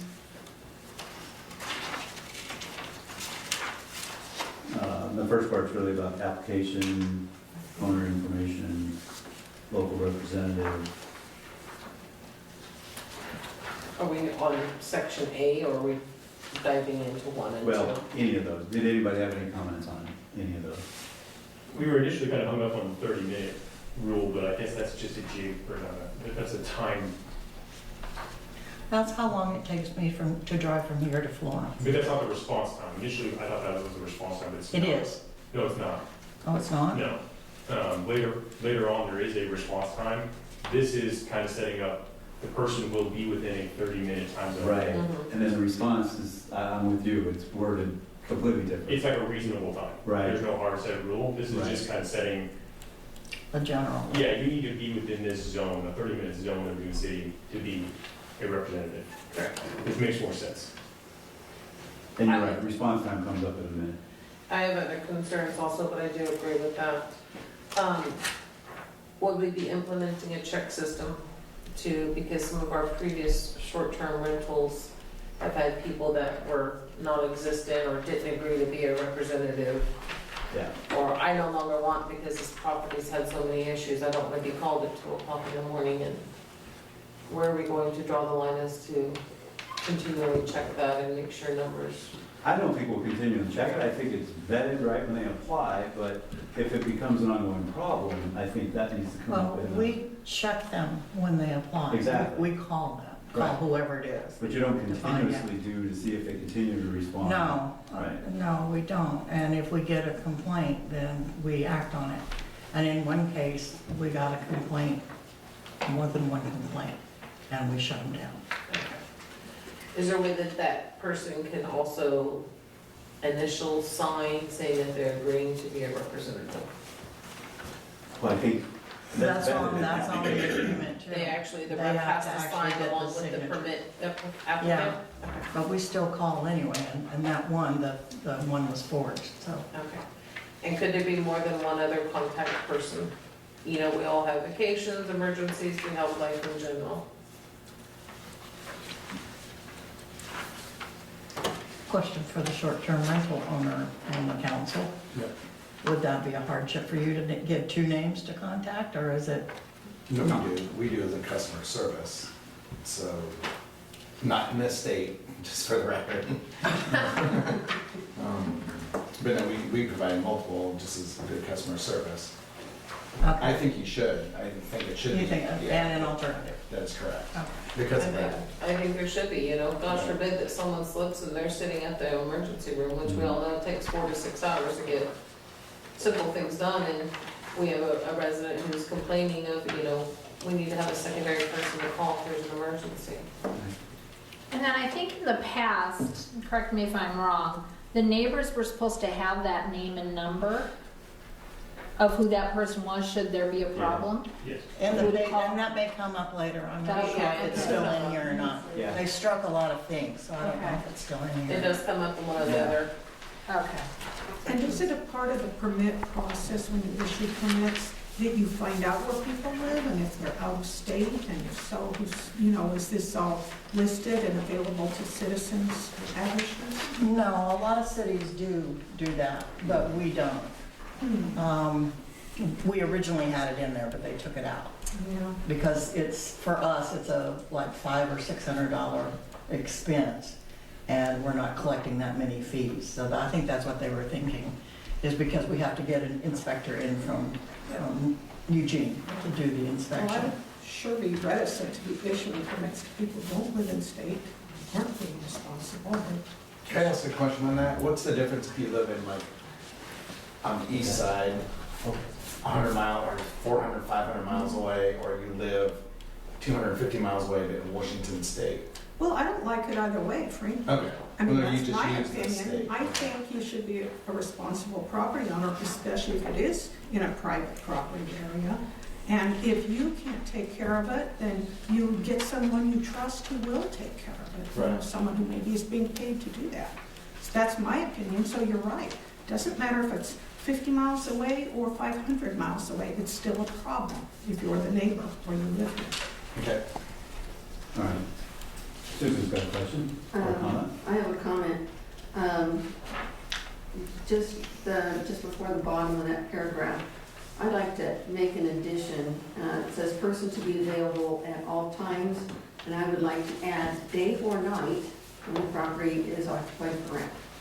Because that's been a problem. They think that at all times means business hours, and it doesn't.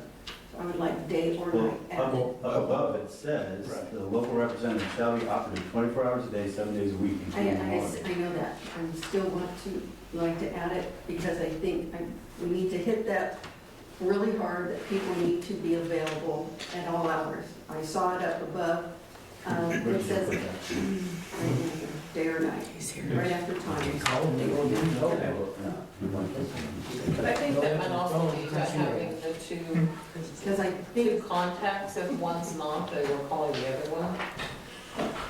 Would that not be a cross? We have two people. I think the biggest key to this is just, once we get here, is the enforcement. Once we start enforcing this, they either comply or they're done. There's no in Just the between. phone number is operative. This one is making sure there is a person available. Okay. That's the distinction I read from That's true. the top to the bottom. I got a question for you then, Rich. So, let's say the place across from me gets reported, because I've called that guy's number a million times, and he gave it out, oh yeah, great, call us if anything goes wrong. It worked great a couple times, and then they just don't answer your phone call no more. So then if you did that, and I came down here and I had to go complain and crab at everybody and be a big burden to everybody and keep complaining, and finally, just finally, you revoke their license, and they sell the place to someone else, you give them a license for the next person. That's what I've dealt with over there. The place sold next to me, and bam, it's automatically a goddamn Airbnb again. Have they applied for a new license for that same place? I don't. Well, I mean, years ago. Couple years ago. Years The ago, difference so. when Garrett Rice had it, and then the Silkies bought it. Boom. They just sold the changed it business. from one owner to another. And I'm Yeah. not saying that your valid complaint, if it's Yeah. a legitimate, I valid, just proven gotta- complaint, Yeah. then the process here is to make it to where if people don't comply, then they're done.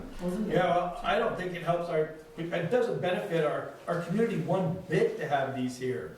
It's a poison to our community. So, I mean, They're gonna happen whether you outlaw them or not. That's the problem. I disagree with you. What? They will. There are people that disagree with you too. Yeah, that's great. I'm glad. I hope you live next to one. Okay, I apologize, I didn't mean to interrupt. No, I live next to 3. all right, that takes us to the bottom of page 5. All right, let's go to page 6.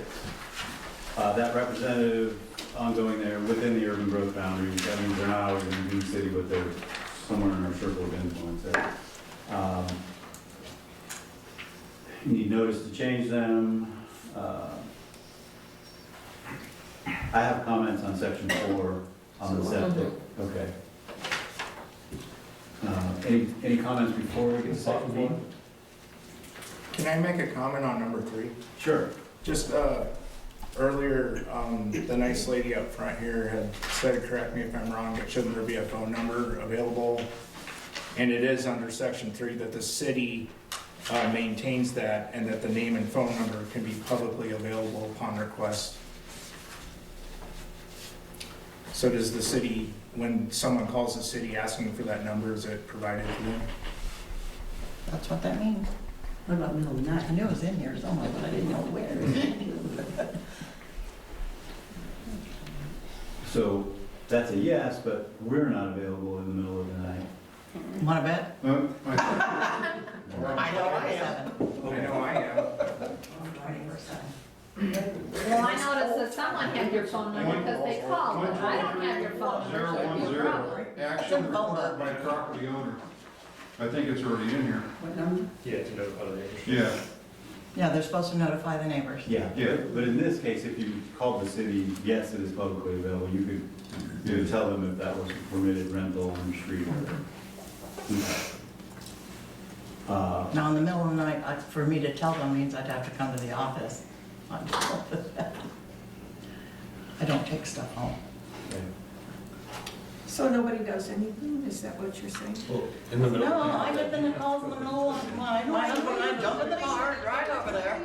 then you say that you don't do anything, so whatever is happening has to wait till Dune City. Well, if you're asking for information, I don't take the information home. I don't have it located in two places. Right, I understand that. But if there's a problem, you can call me in the middle of the night. What's your phone number? Yeah. It's in the phone book, Dale. If you can look it up in the phone book, then you can get a hold of me. Thank you. I don't have All a right. phone book. Yeah. You still have a phone book? I don't forward. Can we move on to forward? I just love septic system. All right. Let's start down here. Joe's grinning big. You guys. No, you just said you love septic I systems. do. I'm an engineer. But we talked about this one last time because we have it as in gallons Yes. instead of rooms, which is standard. I'm kidding. Right. Well, We'll look at the house. Let me clarify that when I get to comment, because I can clarify that for you, because I have Yeah. go ahead. the standard. I will let her lead. The standard here from DEQ says 1,000-gallon septic system, and it does go by gallons. So 1,000-gallon septic system is good for up to 4 bedrooms. That's not 10 people, so I think that number is too large. It is. So the maximum it should be is 8, but then it continues on here in the same paragraph, and it says a septic tank is required for homes up to 4 bedrooms. If 4 people live in the 4-bedroom house with a 1,000-gallon septic tank, the pumping frequency is on the order of every 3 years. If the same system serves 2 people, the frequency would be on the order of every 6 years. Septic tank, and then it goes to the septic tanks for 1979. But I think our number is way too large for a 1,000-gallon system, according to what DEQ says. I agree. And Way, that's- way too large, that's what, if there are eight, eight's The allowed, number, that's too the large. number is too large. Listed in the ordinance. What's that? The number of persons, the expected occupants is too large. Not the For 1,000 the gallons. 1,000 gallons. It should be a minimum of 1,000 gallons, but occupancy should be no more than 8 people. For 1,000 gallons? 1,000-gallon system, Yeah. and then it So has let's to be. take a pause. Okay, so Hang on a second. Every- reduce If I that may- to 8. Hang on a second. Change that. So the reason 10 ends up is because if you continue on our ordinance, it says a 4-bedroom house is 2 people per bedroom plus 2 I more. know it says, I disagree Right. with that too, so I do let's too, go. but that's how it got to 10, and I agree. I looked at some of our peer But organizations, DEQ Portland. says 1,000 Eugene. gallons is 8 people maximum. Yeah, and they That's limit why- rentals to less occupants. Because we have no jurisdiction over septic systems. That's why we require the review to be done by the Right. So we sanitation. could really strike the number here and say it must comply with Lane County, because I think they're that would talking be- about Yes, because an this additional has to requirement be- for short-term rentals. Yes, they are currently And they're adding- discussing that. What do they call it? They're calling them a surge tank. They're adding capacity. So they're adding like a I understand. 250-gallon tank in front of a But 1,000-gallon a tank. number here is wrong, that's what Yeah. I'm pointing out I for agree. you, because this says, actually talks about, it prefers 4 people for a 1,000-gallon Right. tank. Well, if it prefers 4, why are we doing 8 even? We are gonna do anything, No, we're not we're putting a number just, in that's there. just Lane County's It's- recommendation. This isn't Lane County, this is order. 4 bedrooms. Okay, okay.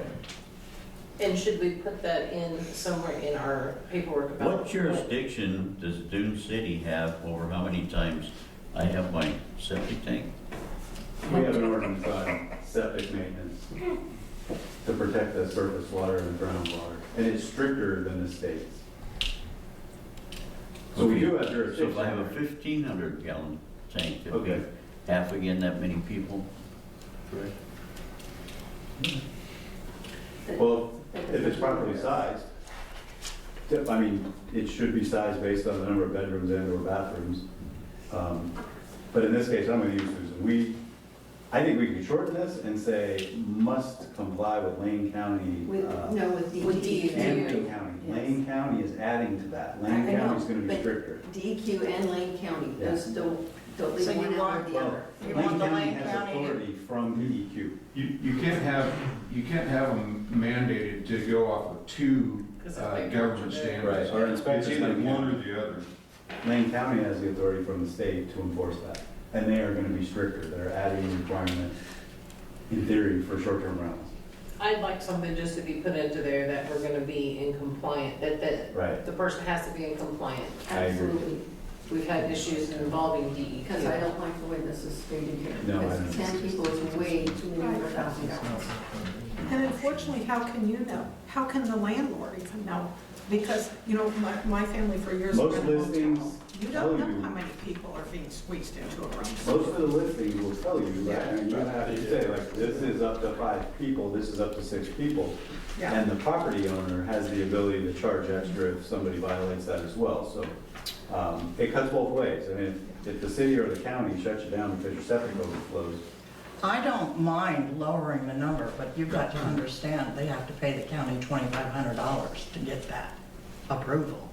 And that was the concern, but maybe it doesn't matter, you know. no, it's a business decision, right? I mean, you've got to go to Lane County and they are now reviewing short-term rental septic systems, and that's a Should be part business of the decision. That's a cost permitting process. you've got to bear. So, do you want to put, what, 8, 6, what did you Well, want? I got a I question think on this, this. oh, Because what if you have a big house and you have a whole section that is a short-term rental, but you occupy it with 4 people in your main residence? Are you saying that now the short-term rental can only handle 4? Because it's a total of 8, if it's a whole room? Because there's I think I exceptions have to these things, some right? Go. clarification. Well, I think potentially, but that's really between them and Lane County when they get their permit for a Because short-term we rental. don't regulate that at all. Right. Okay. They're working on a standard for just like, I mean, the short-term rental problem is a commercial use in a residential. So these were designed for long-term residential, and the And now we short-term have adds a commercial- bit of an impact sometimes. Commercial So, things going on. yeah. so just leave it as a Lane County approval. I think we should strike the number and just, yes, it's a Lane County sanitarian, and, because they have their own process for single-family residential to short-term rental. They're reviewing those. Right. Well, what are they currently saying for a 1,000-gallon septic tank? How many people? What are they currently saying? I don't know what Lane County's saying. Goes by bedroom, doesn't it? That's what I'm saying, we're kind of merging Yes, it goes things by here. Yeah. So we got to pick one or the other, like, so how are we going to do it? Well, So I Lane think County later, should we manage talk it. about occupancy. Right. We don't need to get into wastewater flow. We can regulate occupancy, that's in another section in a page or two. Mr. Mayor, Yes, sir. just to throw this out there, in Lincoln County, the ordinance 523, they went from basing it on the number of bedrooms to the capacity of the septic system. Yeah. There are huge houses in a neighborhood called Bayshore in Waldport, Oregon, that can only have 4 or 6 people there. And that's because the county came in, they set the regulations, they said, no, you can't go over these occupancies, and it's based off the septic, and it's completely cut down on the parties and the after-hours calls. It's Yeah. actually a good tool. We've got occupancy coming up in a second, and Lincoln City's got an engineering staff and a city attorney that we don't, so I think we're relying on Lane County, but the occupancy, and I share that, in the occupancy, I think we're way too generous there for numbers, and we're encouraging some of those very large. And as one of the people that has to respond to overflown septic systems, I highly encourage it be based off the septic system and not the number of bedrooms. Yeah. The max occupancy. Yeah. I agree. Thank you. Huge problem. So, I think we could simplify number 4. I don't think, unless you guys disagree, we should have any math in number 4 and just say they must comply with Lane County and the use change from single-family residential to short-term rental, because Lane County's working on a standard for that. Then leave the numbers out. Yeah. And then occupancy, we can talk about occupancy again when we get to that section. I did email the Lane County sanitarian, and I asked if they had something to share yet, and I didn't get anything back, but I don't know. He doesn't always answer right away. yeah, but I think there's only 3 of them working on this stuff right now for the county, so. That's great. So any other majority of comments on that wording is gonna go, we're just gonna say per compliance with Lane County. Yeah, that's my suggestion. Can I bring up one thing regarding what the gentleman here just said about overflow of a septic tank? Yeah. Mine has a, Shut off. no, not a shut, alarm. a warning Alarm, thing. yeah. Okay. Shouldn't every one have that? No. You've got a Most pump of them system. Don't, the new, yeah, Advantix, right, so some of the new properties require a monitor, and a maintenance contract, but the old ones that are all gravity and a traditional tank don't. They're not instrumented at all. Part of mine was built in 1937 and the other part in 1990. And my septic has a warning. That's interesting. They were ahead of their times. Yeah.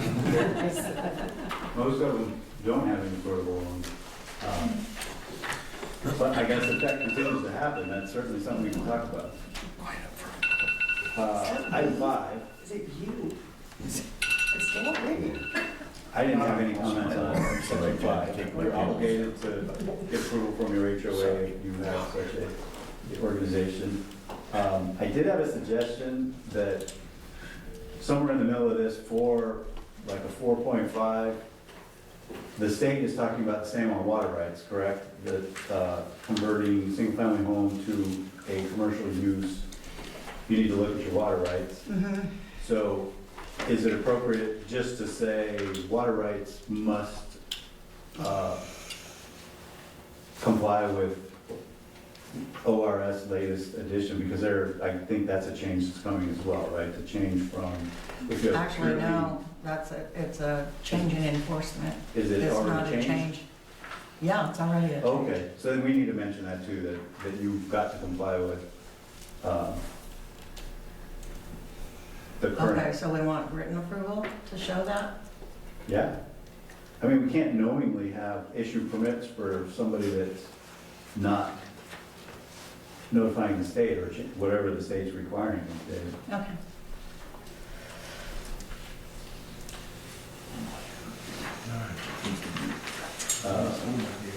Maybe that falls under 6, additional information. But I think we need to state it because it's come to our attention that the state of Oregon is viewing this different. If you had a single family home and you had residential water rights for culinary use, and you turn it into a short-term rental. Correct. It's commercial use and residential Yes, zone. because not all water rights have. Correct, they don't all have the same rights. Irrigation versus consumption. Right. So, Well, I'll pretty much shut them down. all of them? Because most of them get their water from Dune City, and we don't allow anything but domestic use. And it isn't, they're thinking it's commercial use, so. Well, they can't, yeah. if they can't be properly permitted, and we're in a recorded meeting, Yeah, I know. if you don't comply with the law, you don't comply with the law. That's right. Dune City is held to a regulation, so we have to. And that is we always do Pass it a around. review of the water, because we're still finding those people that have no water right at all. I think it should state that. 92? We're All right. maintaining the preservation of our lakes. Right. Any comment on 6 or 6B? B just introduces the next 1 and 2, the timeframes. Do you need to change that date? It's still relevant. It should now say every 2 years, starting July 1, 2022, I suppose. I think we reserve that to the permit duration. Okay, I don't think it should be every 2 years for a permit. I think okay. it's a little long. So what do we change in 1? Because this was the first ordinance, so this set the first date. How do we make that? My question would be, as Jamie, you had mentioned earlier that all permits effective July are. Well, I'd like to get it out of July if I can, too, because everything's due in This- Well, we Right. have some people that may have not applied and got a permit Right. 2 years ago that maybe got it 1 year ago. We can do it like we do business licenses. They come due when they're due. They just roll. in that month, and it just rolls, and it goes whenever it was. So and you're saying 1 year? I think it definitely needs to be less than 2 years, so Well, I don't before know we if get I'm to that, open to conversation on that. So the first one was timing. It would be complete the application, must be received by the city before occupancy, period, right? We don't, in the future now, we don't need to say by a certain date, because this was the kickoff.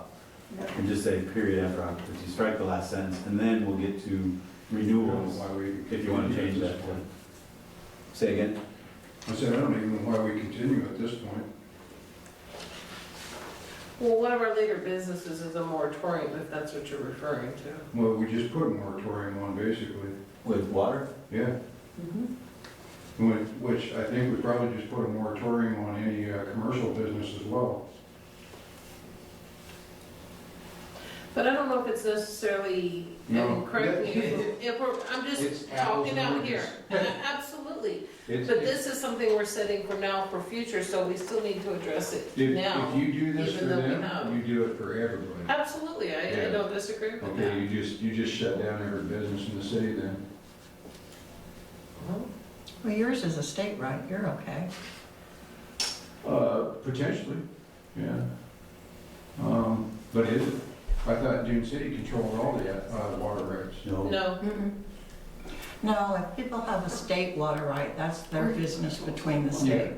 But if they're taking water under Dune City's shared domestic water, right, and that's Underneath the permit. shared domestic water right, that's gonna be a problem. Which includes who? The people that have signed up that are, But does it include every resident? no, No, it does not. no, So there's how do we- 275 How do we know who is under that and who is not? because it's on a water right. And I have a list of everybody, because they get billed every year. But there are still some people that don't, that aren't on that. Well, they're state water rights. Not they have state water necessarily. But we have caught just about everybody who is drawing out a lake, not out of Silk Goose. We haven't done an extensive look at Silk Goose. This would be one that I would know about the well week, so I'll talk with you later on that. Okay, please do. I'm sure we have some that have gotten hate letters Absolutely. and have made application. What they've been doing, you can still get a water right out of Woahee, but it's domestic purposes only and only indoor. It's consumption only. So you can still get a consumptive right out of Woahee Lake without having to go through Dune City. So, Well, it's limited. It's not The water master limits the amount. Why do you need irrigation But what we're saying is then it is a moratorium for anyone, unless it's commercial, you have this state right. Pretty much. No, there's homes that have state rights too. It depends on how your water was set And then- when you bought the property. Right. And the well permits, if they're permitted, they didn't go through Dune City either. No, they- right, yeah, so if they're wells, they can do whatever they Right, I have a permitted well through the state, Yeah. so yeah, I got different rules on that. So how many residents is that? I don't know, I've never counted the people, I just count the properties. Well, how many properties is that? It's Approximate. approximately 275. So a little over half. Yeah, a little over half of the residents of Dune City.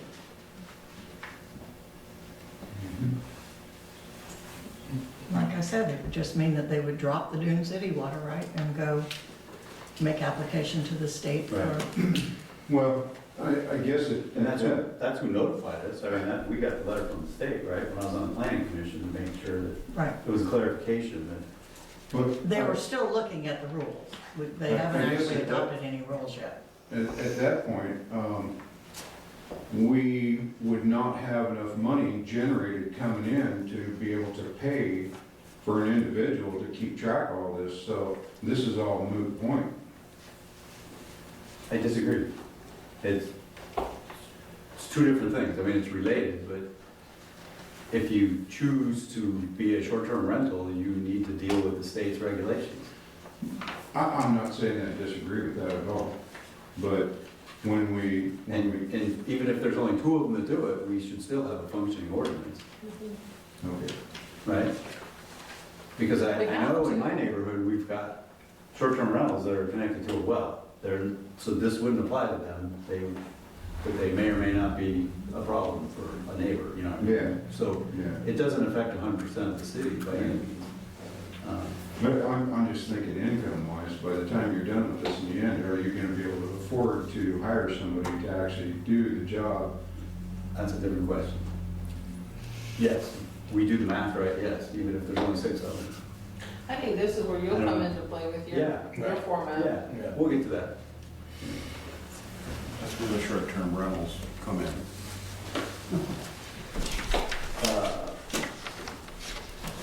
So, item 2, new short-term rentals. Does that change?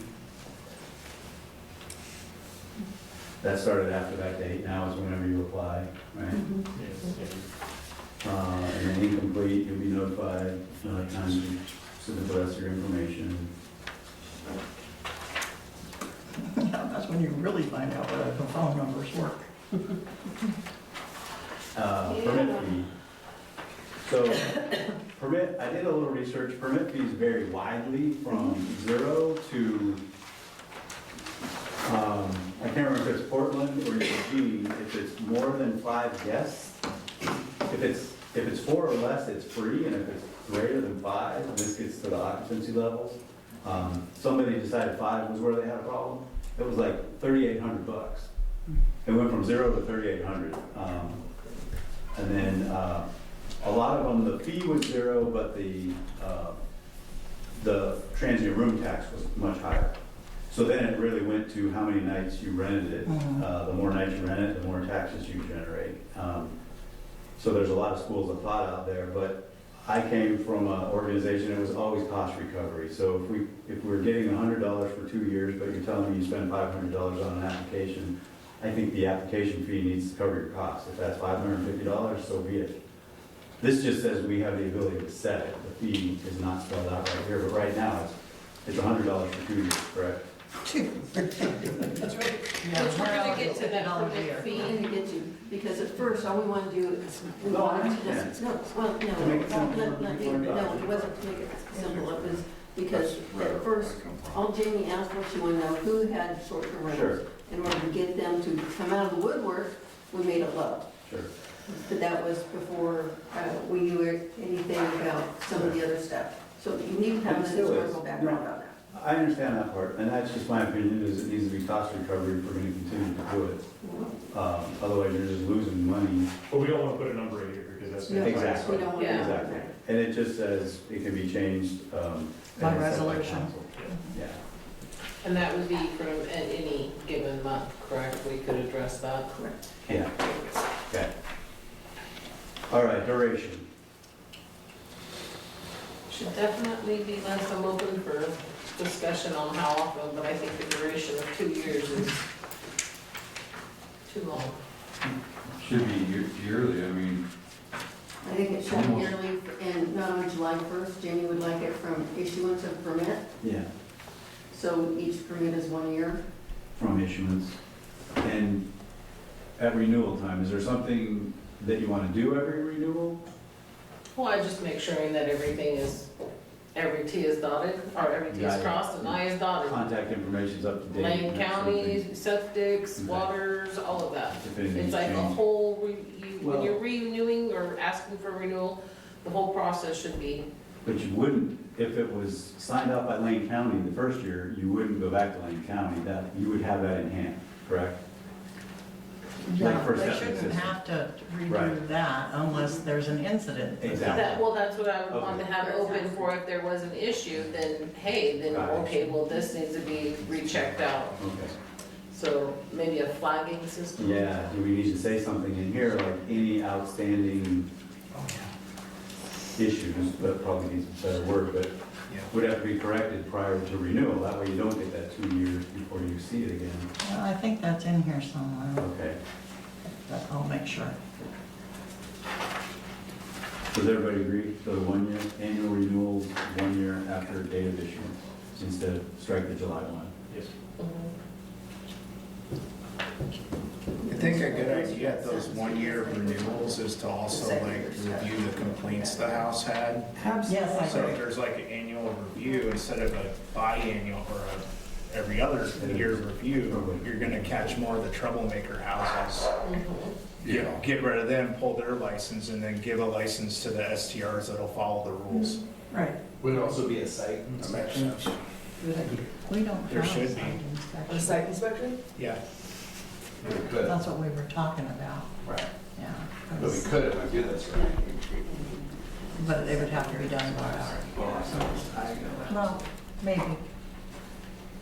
Well, a site inspection would be done by a code enforcement officer that we Yeah. hope to hire out of the Out of proceeds. With our fee the analysis. money coming in from That's some numbers over here. All right. Except who would the code enforcement officer work for? What agency? Dune City. They would work for Dune City. And they'd be sworn? They We would haven't work got for to that Dune yet. City, yeah. Yeah, that would be. They don't have to be sworn to say. officer. Oh, that's- No, I do, and I'm the code enforcement now, and I have to be sworn in No? for code enforcement. So, yeah, But not a sworn peace officer. no. Right, but if you're It's just a having, sworn individual. whoever's enforcing the public municipal code should be sworn. She is. Yes. Right, okay, just But right now, we're talking about a person that would be out driving around, not Jamie, that could cite, Oh. if we get to where we want to get. All right. Anything else on duration? 1 year from date of issuance, unless otherwise denied, suspended, or revoked as provided. The next one's termination. I put in my notes here termination because it talks about transferring the property to new owner. If for some reason they call for a termination, it doesn't need to be given the opportunity to be transferred to anybody. It's termed, it's termed. I don't know if maybe I'm reading too much into that.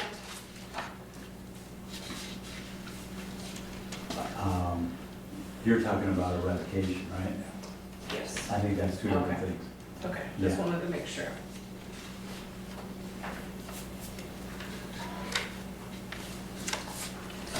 Renewal?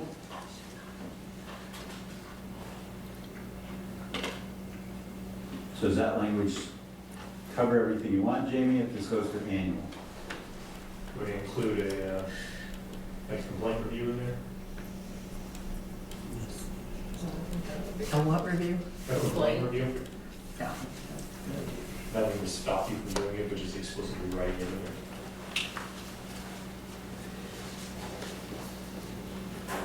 And we're gonna define what that means later on somewhere. Because complaint review is, yeah, 3, is it 10, is it 20, what's the magnitude of the complaint? Yeah, more, so if we're gonna put something like that down, we're kind of making a I big, think there is sections on different complaints and Yeah. there's value or weighted kind of stuff, okay. I'm not sure that is. We didn't value and weight them, but I think they should be. Because some things are much more grievous than others. Yeah. When I came to work for Dune City, the clause about how to set a fine was about 10 pages. And it was outrageous, and you, Well, right here. fine. I don't know, give me a calculator. It's just a slippery slope, I think, we get into, because I could see if a resident that doesn't like short-term rentals calls every day and gets 100 complaints, I mean, there's gotta be some validity to a complaint, and I think we gotta define it, because then you're taking action And against that's the someone. difficult part. Levels. Right, it's really difficult. Like level 1 complaint, level 2 maybe, depending on what it is. Can you repeat that? Like different levels of complaint, like if it's just a noise complaint, level 1, if it's a, person-to-person complaint, that's level 2, and then you could have 10 level 1s, but if you had 5 level 2s or, per se. Yeah, I just tried writing enforcement part of this financial analysis, and it gets wacky really quick. Yeah. It's hard to write. It seems very intuitive and easy, but, because you get lots of ands. Look at the court system for a great example. Right, yeah. So we just gotta be careful on that one, because it can be very slippery as we go. Well, speaking of court, sometimes you do have meetings where you call someone into account that there's been complaints about. I've watched some of these meetings, even attended a few. And where you have issued fines or attempted to in the past. I would like to know if in addition to the fact that you fine these people for being irresponsible with their property, do they lose their permit? Or do they just go back to what they were doing and pay the fine? I'm curious about It's that. a little bit of both. Yeah. It's a little bit of both. Can I come back to the termination? Yeah. Question. Yeah, please. So it says terminates automatically upon the expiration of 30 days following the transfer of property to a new owner. Is that stating that if I sold my house that I had, which I don't have a short-term rental, if I had a house and I rented it as a short-term rental, Mhm. and I sold it, that the person has 30 days that I could still operate? Well, after transfer of ownership, it takes us that long to get notice of the transfer. And then, remember we started, it's on page 4, it talks about transfer. And there's a couple of cases there. I guess what I really want to say is the license, the permit is not transferable. Yeah, so I questioned the 30-day, putting that time limit in there. And that's the reason why I did want to be able to defer back to forth. Yeah. I think if something happens to the person, the new property owner needs to go through the process. So it should terminate not even 30 days, it should automatically be terminated. That change of ownership. She just said she didn't get notified for 30 days, that's why she put that in there. She won't get And that's why notified we have days office after. staff available to look it up. They don't send us anything to tell And us. there, in the transfer part, there are cases where you could continue to operate, where you had a husband and wife, one passed away, the other continues to own the property. They still have a right. Well, that's why it says But if new the owner is sole- defined. Yeah, so that one, they keep the right, but if the only owner died or it was sold, then it's non-transferable. That's a good question. Like, if you say it automatically ends, but we don't have any way of knowing that. You know, if you're waiting for a death certificate or waiting for property transfer and the records to get updated I with the guess I'm county. asking for too much honesty amongst people. Maybe, I don't know. .003. But verify, right? We need the time to verify, because it won't be instantaneous. Did you have? I was gonna say, we don't need to keep them that 30 days, whether it takes that long or not. Right. I shouldn't just That's get true. them for free. That's how I'm coming from. And you just say automatically upon expiration of. Well, Ownership? yeah, where would that go? Well, Terminates it refers automatically. back to the definition of owners Yeah. on page 4. Right, because there's cases where there's transferable right, if it's a family that owns it, one member of the family dies.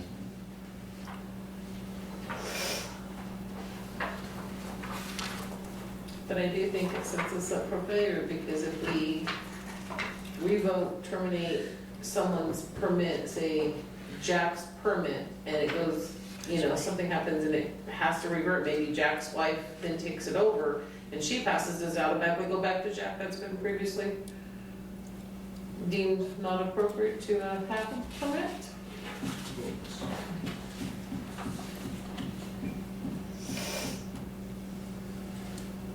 It says that anybody who holds an interest, so anybody whose name is on the property, or a subsequent interest on a trust, it would pass to, Or a will, I mean, because it talked about immediate Yeah. family, I mean, this gets a grade and it's.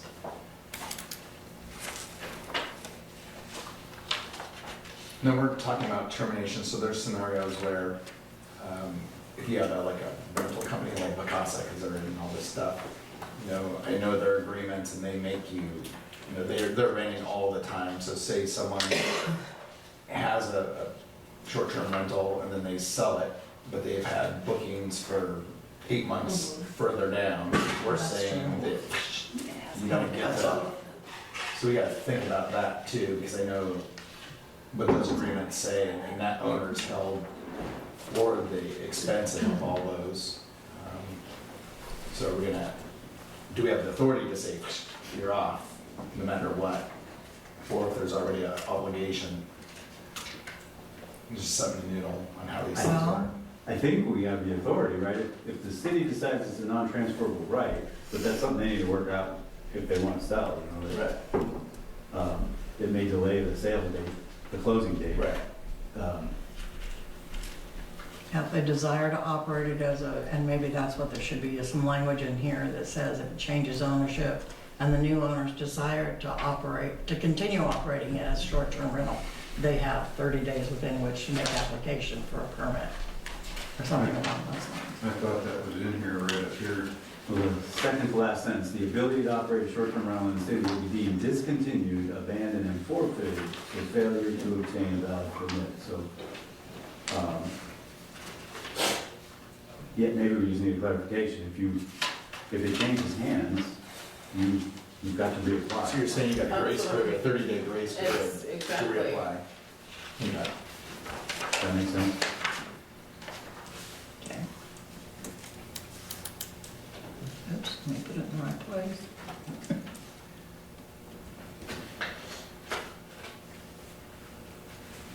All right, next section, 123.008, renewal.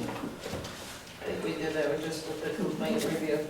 I backtracked a couple, I think, on actions required by city staff. Can I put violation review instead of complaint?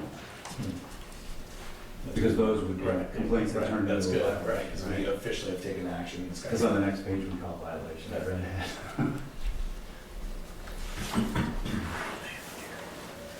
So in this one, are we actually sending out these letters? I know I've received one before, so we send them out every time. We try to. When there's a new property management, letters are sent out? Oh. What, you send out letters when? For what purpose?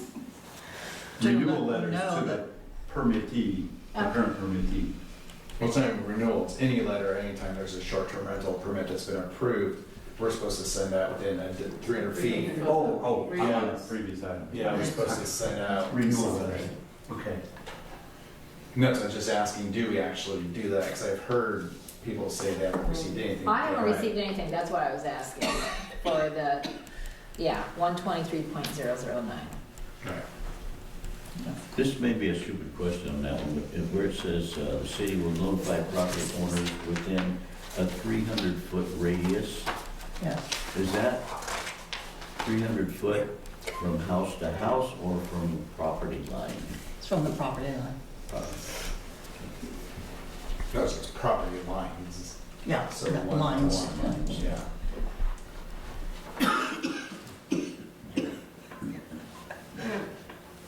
So I guess we are doing that then. Right. So we are doing that then, and that has, I mean, I just remember the old one, it's, don't call us, that's, we literally say that as a city, don't contact us, contact the owner, or whatever, whoever is registered first, try to work it out with them, and then call us if you don't. And those are going out. Something like that, yeah. Yeah, yeah, paraphrasing one. I think in the last sentence, I'd like to see it say immediate revocation of the permit. You just like to see what? Like it to say failure to pay the bill in a timely manner will result in immediate revocation, thank you, of the permit instead of just, do we need to put a time limit on that?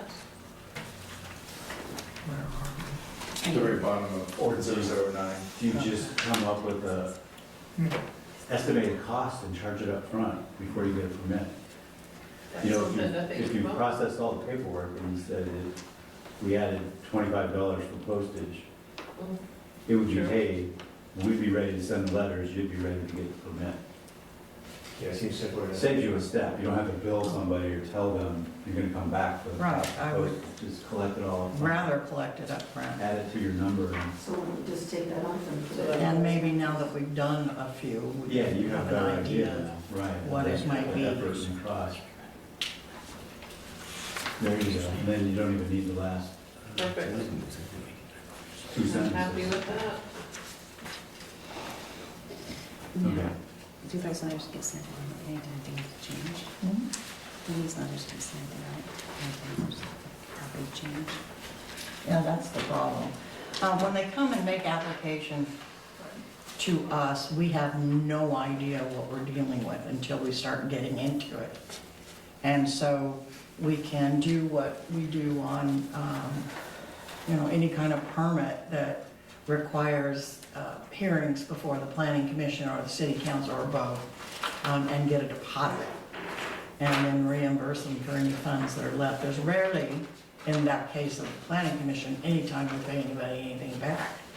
But on this, there may be, because if, sending out the mailer to the people within 300 feet and the property is, very, very far away from other things or, that sort of thing, may not be as expensive as it is with others. Sure.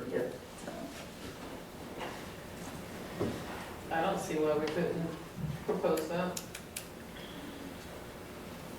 collect a deposit fee.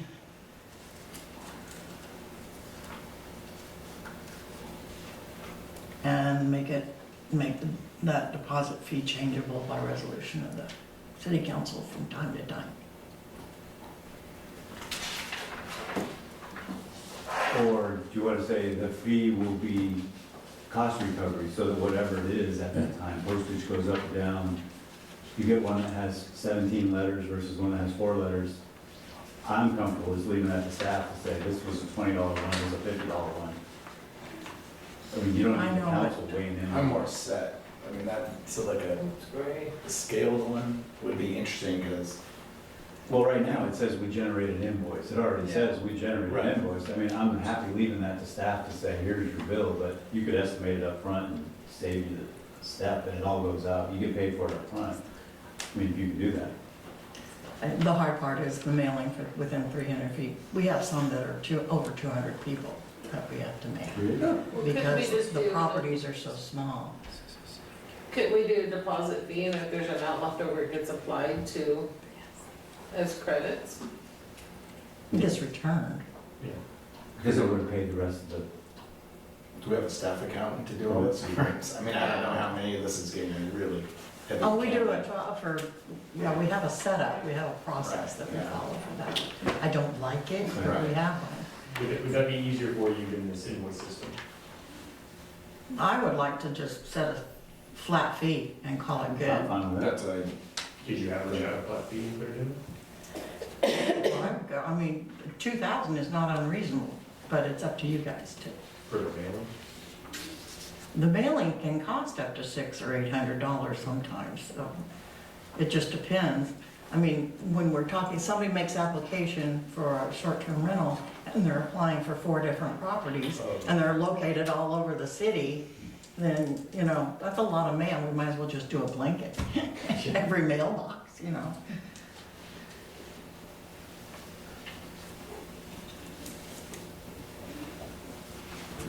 So it's up to you guys, whatever you want us to do. $1,000? Well, not if it's coming up to 2,000, though, I mean. What? I don't see where we'd hit 2,000. Yeah, I thought you said that, I'm like, oh my God, that's a lot. Most people won't be able to pay that. I You're couldn't supposed to speak up imagine now. you would spend $600 It's your turn. on one application. We aren't to the setting fee portion. right, I was gonna say that's. This is. Yeah, that's true. This is just for notification This purposes. is notification, we're not. So just put in a deposit will be charged. Well, included in the fee if we do it right. Because she lives in I California. think this is should be included in the fee. And then we have to work. I do. Just roll them all up. Maybe what we should call it is an application fee and then the permit fee. Yes, because the big effort is in the application and the Application. review, right? Mhm. Notifications and, I agree. Well, we don't notify until the permit is issued, and so, Okay. yeah. Well, we'll get to that. No. All right. It's past 8:30 and we're about halfway through this, so how far do you guys want to go? That's a. Susan's going, that's a- I'm going home now. Yeah, I got it. I've been up since 4, so this is getting. We had a good spot to stop at actions required by the property owner? I just have one thing to throw in on that, and I'll Sure. shut up for the rest of the night. We're all going home. I do suggest under that section, you throw in a required posting of maximum number of vehicles allowed. That gives the, We have that in another section. Okay. Yeah, the parking. And I think that Here you go, Todd be clear on the word. emailed the council this template, and this is what Vaca said. I know that there are more Airbnbs happening other than us. But this is just posted in the unit. This is for guests. This could be something you send out to residents 300 feet surrounding. And it has my local info. It would have Todd's back. Todd would be the backup contact. Your quiet time hours, which are 7 and 7. Trash day, because I know that's an issue. Okay, so, and then max occupancy and number of vehicles. So just something to post for guests I appreciate so that it. they know. And that, And the nuts and bolts are all the way on page 12, where we talk about parking and occupancy and density. So yeah, we need to visit that. I agree with the parking. So I'll see you next month. Yeah, thank you. I just have one more little quick comment. Between now and the next meeting, when we had, the question was, what does it take to someone lose their permit? And you had said a little bit of both. We don't want it to be subjective, so I mean, just kind of think about that. What does it take to lose a permit? It's pretty prevalent. So we had one All right. Thank you. So we good? We start at the middle of page 7. So 2310. So our next meeting is the 21st, but that won't be the work meeting. We'll have the rest of our agenda, right? And then this will be the first meeting in March. Correct? Okay. That would be March 6th, is the first Wednesday of March. And will this be available again? This is really helpful, thank you, but will it be available as a correct? So it's like. No, I won't be making any of the changes until the new ordinance. Okay, still working at it. You'll have a whole new number. We need a motion to end the work session. I think we decided last time. Oh, sorry. It helps if you put the time on there. And provide, Oh. 8:30. okay, good.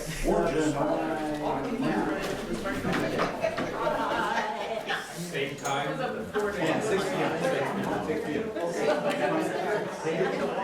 No, sorry.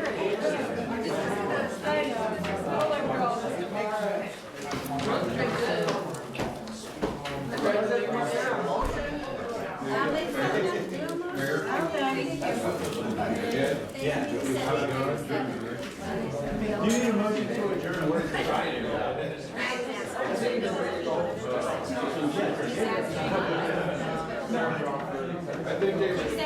I think you can declare it. We're adjourned.